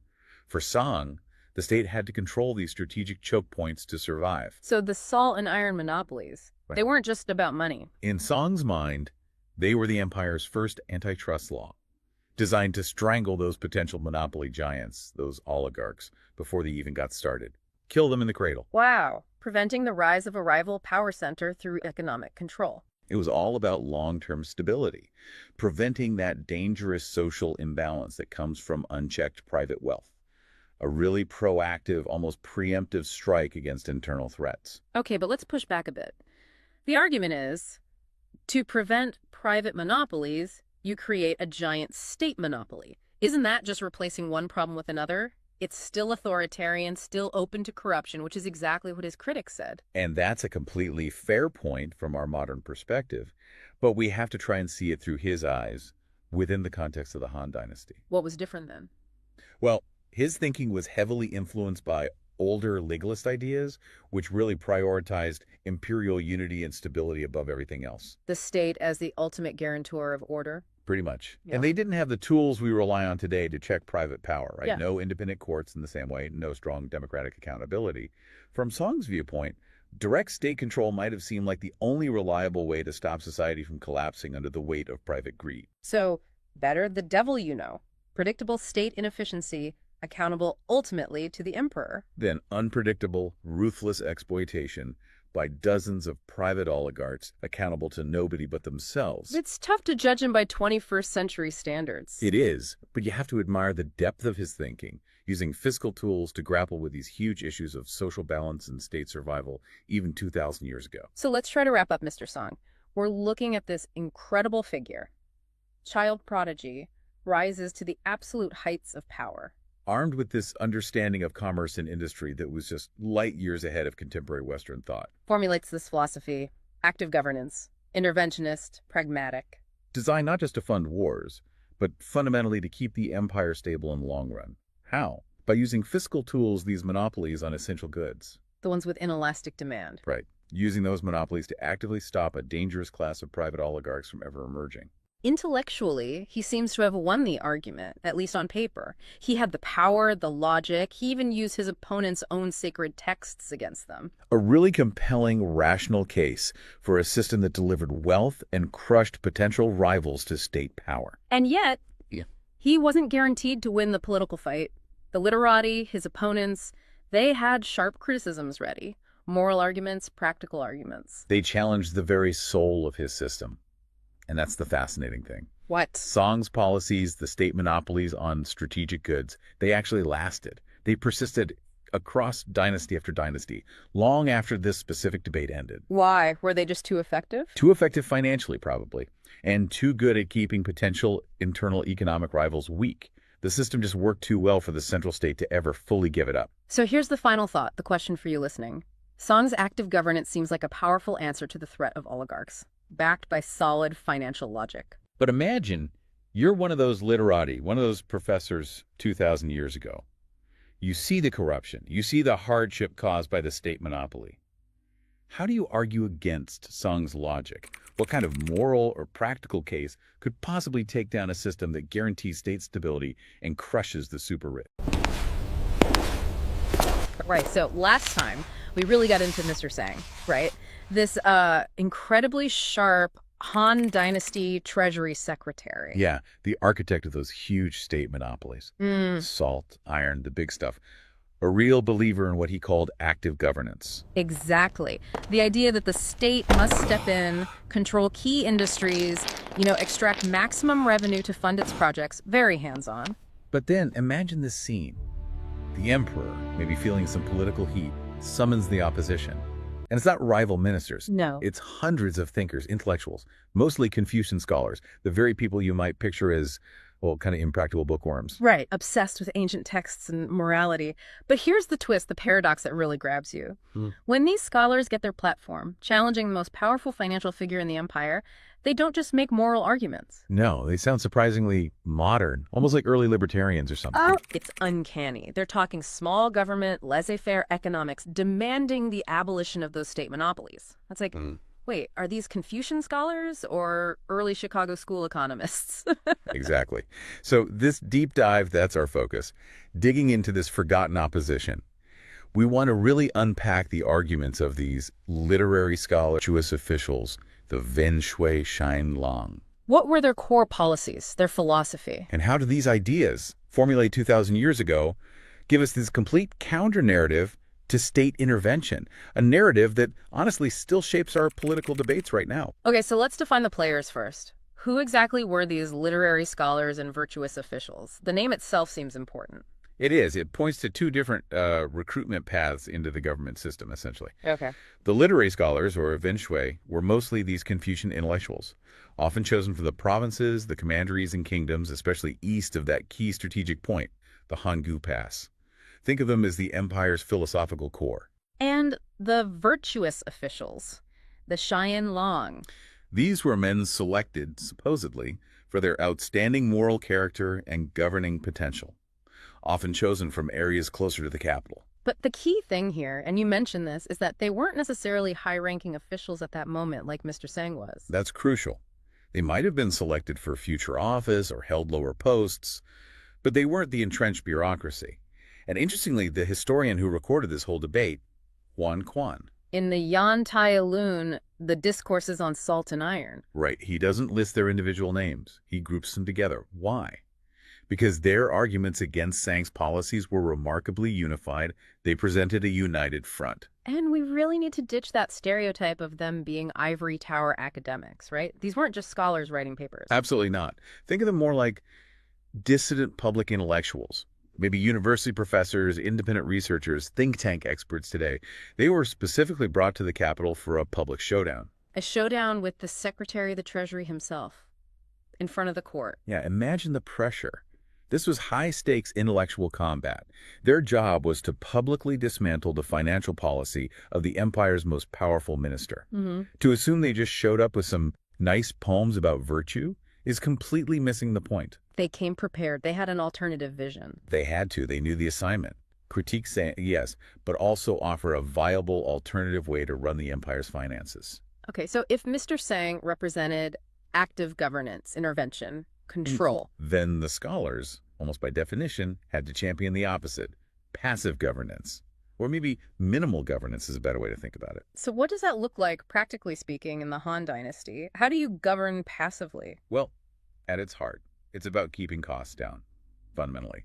Shang's active approach monopolies, big administration, constant military campaigns, it costs a fortune. Right, and that money has to come from somewhere. Exactly. It means squeezing the people, usually the farmers, Through taxes or high prices from the monopolies, it puts a massive burden on the population. And the scholars saw this not just as, a tough necessity of governing, but as a fundamental flaw. They did.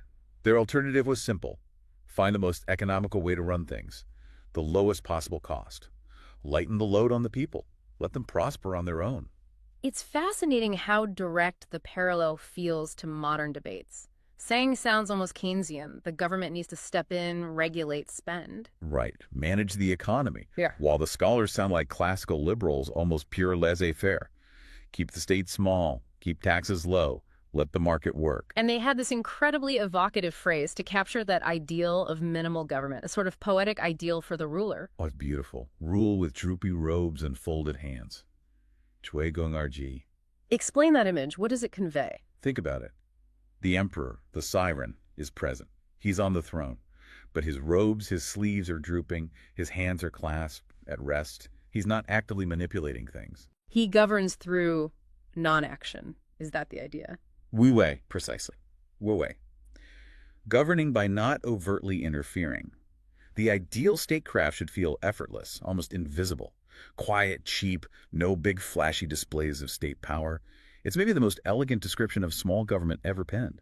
Adam Smith would have loved it. So if that's the ideal, it immediately tells you something about domestic policy. If the state isn't supposed to be constantly intervening, what's its main job? How does it lead? Well, definitely not through harsh laws and constant punishment. They were really disturbed by the reliance on legalism, on coercion as the main tool. I thought the government was focusing on the wrong thing. Completely. They argued the state's primary function isn't just enforcement or punishment. It's to cultivate virtue, to make people righteous. How? By setting a powerful moral example from the top down. So inspire goodness rather than just police badness. Exactly. Build a moral society through leadership, not just react to its failures with force. That sounds, well, maybe a bit idealistic on the surface. It could sound that way, but they backed it up with a really sharp, practical critique of relying only on law. They had this killer line, a real zinger that cuts right to the heart of it. Okay, let's hear it. They said, law can punish a man, but it cannot make him honest. It can kill a man, but it cannot make him benevolent. Wow. Okay. That lands. Right. It's powerful because it gets at the limitation. Law deals with the external act, the crime. It can stop someone, punish someone after the fact. But it doesn't change their internal character. It doesn't build that inner moral compass. Exactly. If people only behave well because they fear the law, fear getting caught. Yeah. What happens when the police aren't looking? Or when the punishment seems worth the risk? You haven't built a truly stable or good society. It makes me think of that common phrase in American conservative circles. You can't legislate morality. It's the exact same logic. 2,000 years earlier, these Han scholars are saying, look, law is a tool, maybe the necessary one sometimes, but it's not the foundation. If you don't invest in culture, in ethics, in that shared sense of right and wrong, then no amount of rules or punishments will ever be enough. You got it. The focus has to be on cultivating virtue, not just coercing compliance. Okay, so this philosophy, small government, low cost, focus on virtue, not coercion, that applies at home. But what about foreign policy?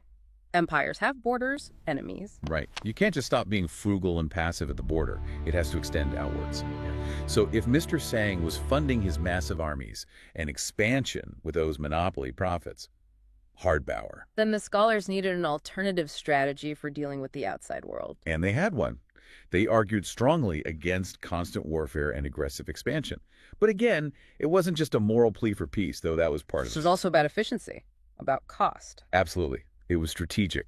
They saw endless conquest as incredibly wasteful, occupying huge territories, maintaining garrisons far from home. It's a massive drain on resources. So what was their alternative? If not conquest, then what? Their proposal was essentially cultural assimilation, using peaceful diplomatic means, transforming potential enemies rather than conquering them. Ah, so influencing them, bringing them into the Han cultural sphere. Exactly.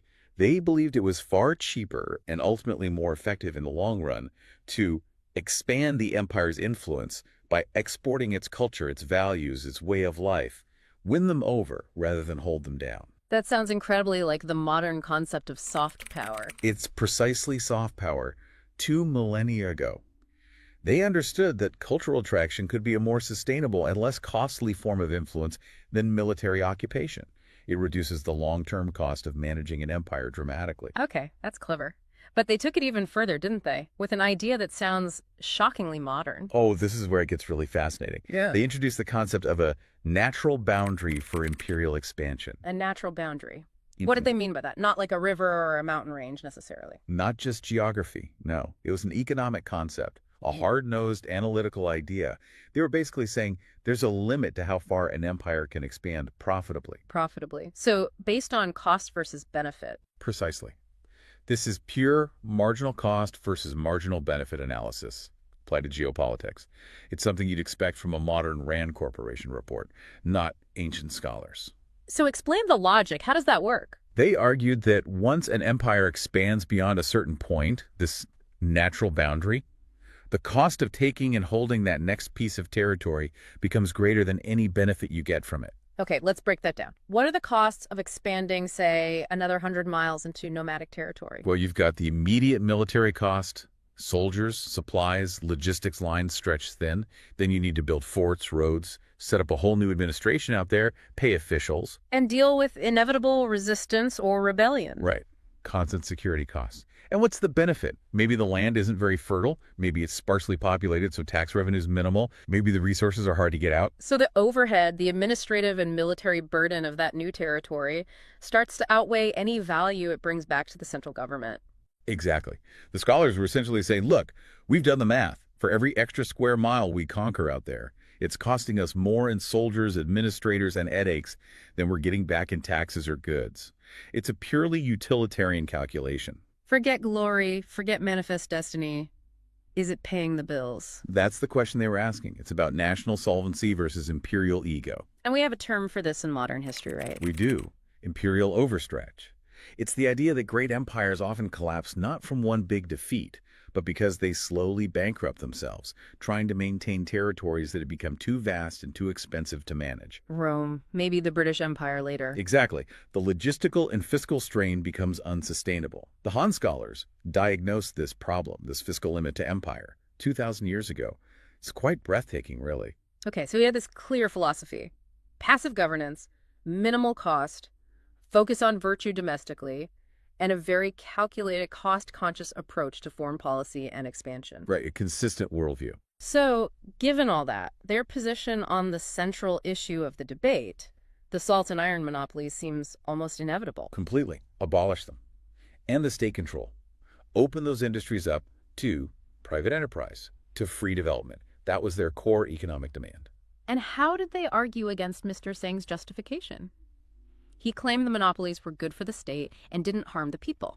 They hit that head on. They said, no, actually, these monopolies cause real, tangible harm to ordinary people's lives and livelihoods. And they use specific examples. The most powerful one being the iron tools, right? Yes, the state-run ironworks. Under the monopoly, the government workshops produced basically one standard-issue farm tool.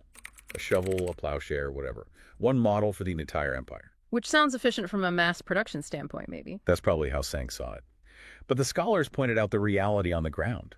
Farming conditions across the Han Empire were incredibly diverse. You had hard, rocky soil in some places, soft river valley soil elsewhere, dry land farming, wet paddy farming. Exactly. And a single standardized tool just can't work effectively in all those different conditions.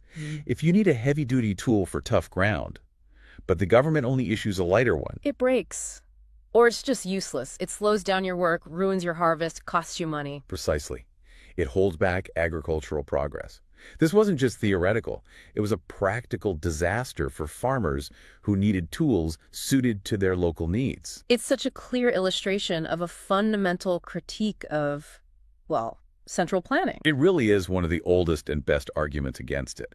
The central authority, no matter how smart or well-intentioned, simply cannot possess all the specific local knowledge needed to make the right decisions for everyone, everywhere. It reminds me of that analogy you use, like that government deciding everyone gets the same exact car. Yeah.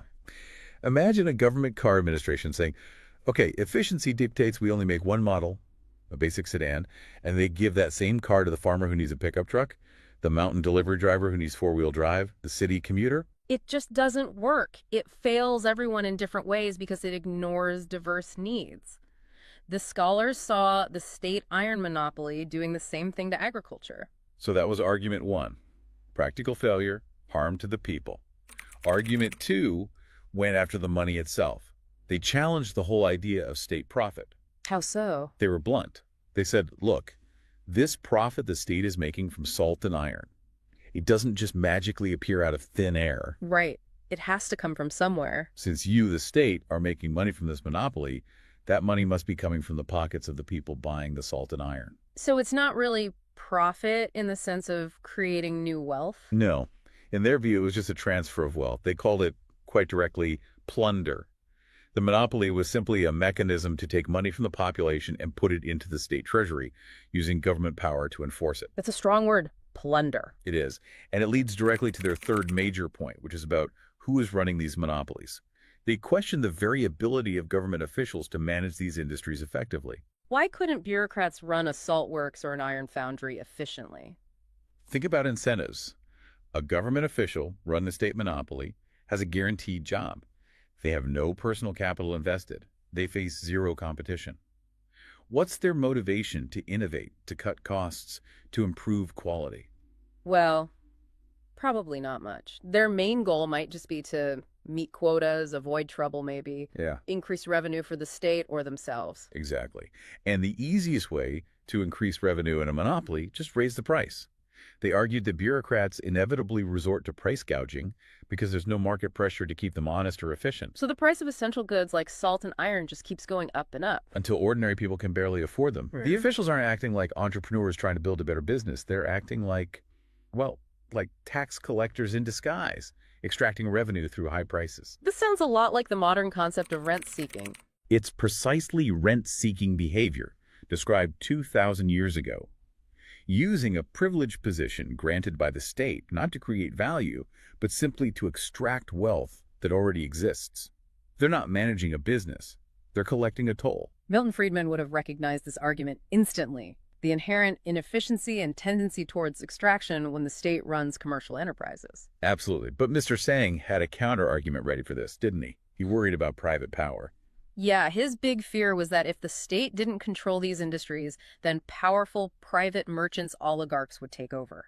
And these private oligarchs could become so rich and influential, they might challenge the state itself. A classic argument for state control preventing dangerous concentrations of private power. How did the scholars respond to that? Their counterattack was incredibly bold. They basically said, you're worried about the wrong oligarchs. They conceded that private merchants might get rich. But they argued that private wealth alone, no matter how large, could never realistically overthrow the organized power of the imperial state. A wealthy salt merchant isn't going to raise an army and topple the emperor. Okay, so where was the real threat, in their view? The real threat, they said, was the one Shang's policies were creating. It was the danger of crony capitalism, to use a modern term. Ah, so officials using their state power for private gain. Exactly. The real oligarchs to fear, they argued, were the court insiders, the powerful officials and elites who were running these state-backed monopolies with government protection. They had both economic clout and political connections. So they weren't just merchants. They were politically protected merchants, blurring the line between state and private interest. Right. The scholars essentially pointed their fingers right back at the government establishment, maybe even implicitly at Shang himself, and said, you claim to be protecting us from private power, but you're actually fostering a far more dangerous form of corruption within the state itself. You are the problem. Wow, that takes immense courage to say that in the imperial court, to the face of the man running the system. That's extraordinary. Okay, so putting all these pieces together, the critique of monopolies, the focus on cost, the fear of state-driven corruption, it leads them to a very specific conclusion about the nation's overall economic priorities. It does. It leads directly to that famous and often controversial doctrine, value agriculture and suppress commerce. Zondong Yi Shang. Which can sound pretty backward or anti-business to modern ears. Why did they land there? Well, it flowed from their moral framework and their observations. They had this deep-seated belief, almost a fear, that if commerce became the primary focus of the state and society, then profit-seeking would become the dominant value. Exactly. And they believed that would inevitably corrupt public morals, erode social cohesion, and undermine the very foundation of the nation, which they saw as the hardworking, virtuous farmer. Was this just a philosophical concern, or did they see evidence of it happening? They argued it was already happening. They saw industry and commerce being used as tools to exploit the agricultural base. They pointed to officials colluding with merchants, manipulating markets, using complex commercial taxes and state contracts to enrich themselves at the expense of the farmers. So commerce wasn't just seen as neutral trade, it was seen as inherently prone to corruption and exploitation, especially when mixed with state power. Precisely. Therefore, their conclusion felt logical to them. The state must rely on agriculture, the root, for its sustenance and fiscal revenue. Commerce, the branch, while necessary for distributing goods, should be kept in check. It should never become the main source of government income. It's fascinating how closely this mirrors the ideas of the French physiocrats centuries later in the 1700s. It's an almost perfect parallel. The physiocrats also believed that only land, only agriculture, created true wealth.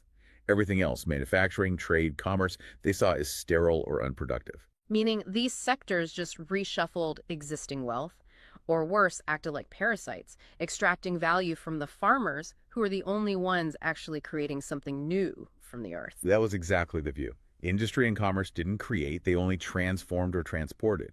So if the government based its finances on taxing commerce, it was essentially basing itself on a parasitic activity, encouraging greed and moral decay. So underlying it all was this ancient fear of what a fully commercial society might become: greedy, corrupt, unequal, unstable, a fear of early capitalism, in a way. You could definitely see it as an early critique of the potential downsides of a market society driven purely by profit, yeah. Before we get to the outcome, it's worth pausing just to appreciate the context of this debate itself. It's pretty remarkable it even happened this way. It really is. You have these scholars, essentially outsiders, brought in to publicly critique the emperor's top finance minister.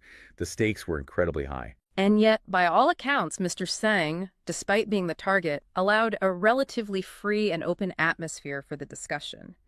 He engaged with the arguments. He did. It speaks to a certain confidence, perhaps, but also maybe a recognition of the value of intellectual debate, even when it's challenging your own policies. And the scholars themselves showed incredible nerve. Absolutely. Standing up to that kind of power took real guts. History remembers them for that courage. So, what was the result? After all this intellectual fireworks, who won? Did the laissez-faire scholars get their way and abolish the monopolies overnight? Well, like many great debates, the outcome wasn't a clear knockout. It was more of a split decision. And that split is key to understanding its long-term impact. Okay, so who won what? The scholars definitely scored points. They're generally seen as having gained a slight upper hand in the immediate aftermath. Their core principles, small government, passive approach, focus on agriculture, moral leadership, became deeply influential. So their ideas resonated and started shaping future policy thinking. Yes. They laid the foundation for what would become the official ideal of imperial governance for centuries. Bump. Shang also won. How? Because the practical realities didn't disappear. The empire still needed money, especially for defense on the frontiers. The state's need for guaranteed, controllable revenue from things like salt and iron was just too strong to ignore completely. So the monopolies weren't actually abolished, or at least not all of them. Exactly. Key strategic commodities, especially salt and iron, largely remained under state control or heavy regulation. Shang's system, his active governance tools, didn't just vanish, they just maybe went a bit quieter for a while, waiting in the wings. Ah, okay. And this leads to the long-term legacy, the framework you mentioned earlier. Precisely. The scholars' ideologies, small government, laissez-faire, pro-agriculture, morality.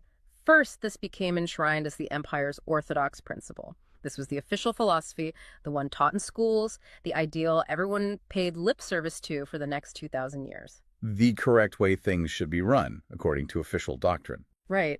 But Mr. Shang's ideology, big government when needed, active intervention, state monopolies, revenue maximization that became the empire's unorthodox principle. The necessary evil.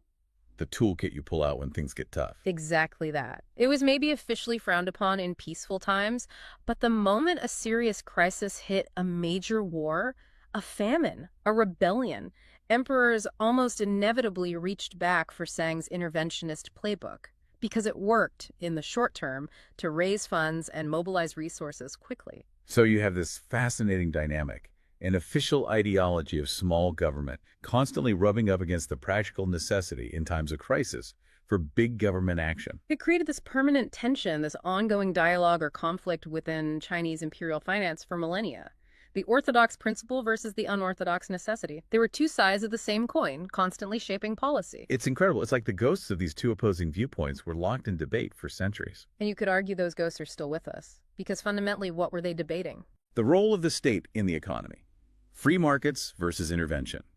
Small government versus big government. It's the core tension we still see today, isn't it? It's like the spirit of the Han scholars arguing for free markets versus the spirit of Mr. Shang arguing for Keynesian-style intervention. They're still shaping our economic debates right now all over the world. So to wrap up, these literary scholars and virtuous officials, they were so much more than just ancient moralists. Yeah, far from impractical bookworms. They moved seamlessly from high philosophy about virtue. Right down into the weeds of economic analysis, critiquing central planning with specific examples, doing marginal cost-benefit calculations on imperial expansion. Identifying rent-seeking behavior within state monopolies. It's remarkably sophisticated. And maybe their sharpest warning, the one that really resonates today, was about where the biggest danger lies. They argued it wasn't really the wealthy private merchant you needed to fear most. No. The real threat to the state's long-term health and integrity came from within. From that crony capitalism, the fusion of state power and economic enterprise, protected from competition, breeding corruption. So if they could see that danger so clearly 2,000 years ago, when government was, relatively speaking, much smaller and simpler. What does that tell us? What does that suggest about the inherent risks, the almost inevitable temptations, when we expand government's economic role so massively in our complex modern economies? It's a sobering thought. And it leaves us with a question for you, the listener, to ponder. Think about the world today. Which of these ancient Han principles seems more dominant right now in the nations you observe? Is it the orthodox ideal? The push for a smaller, more frugal government, lower taxes, less intervention? Or is it the unorthodox necessity, the reliance on active state spending, regulation, and intervention to manage crises in economies? And whichever force seems stronger, what might that choice, that balance, tell us about our current direction and maybe our long-term stability? If you found this discussion useful, maybe learned something new, definitely hit that subscribe button. We do these deep dives regularly, exploring valuable ideas. We appreciate you tuning in. Yeah, thanks for joining us.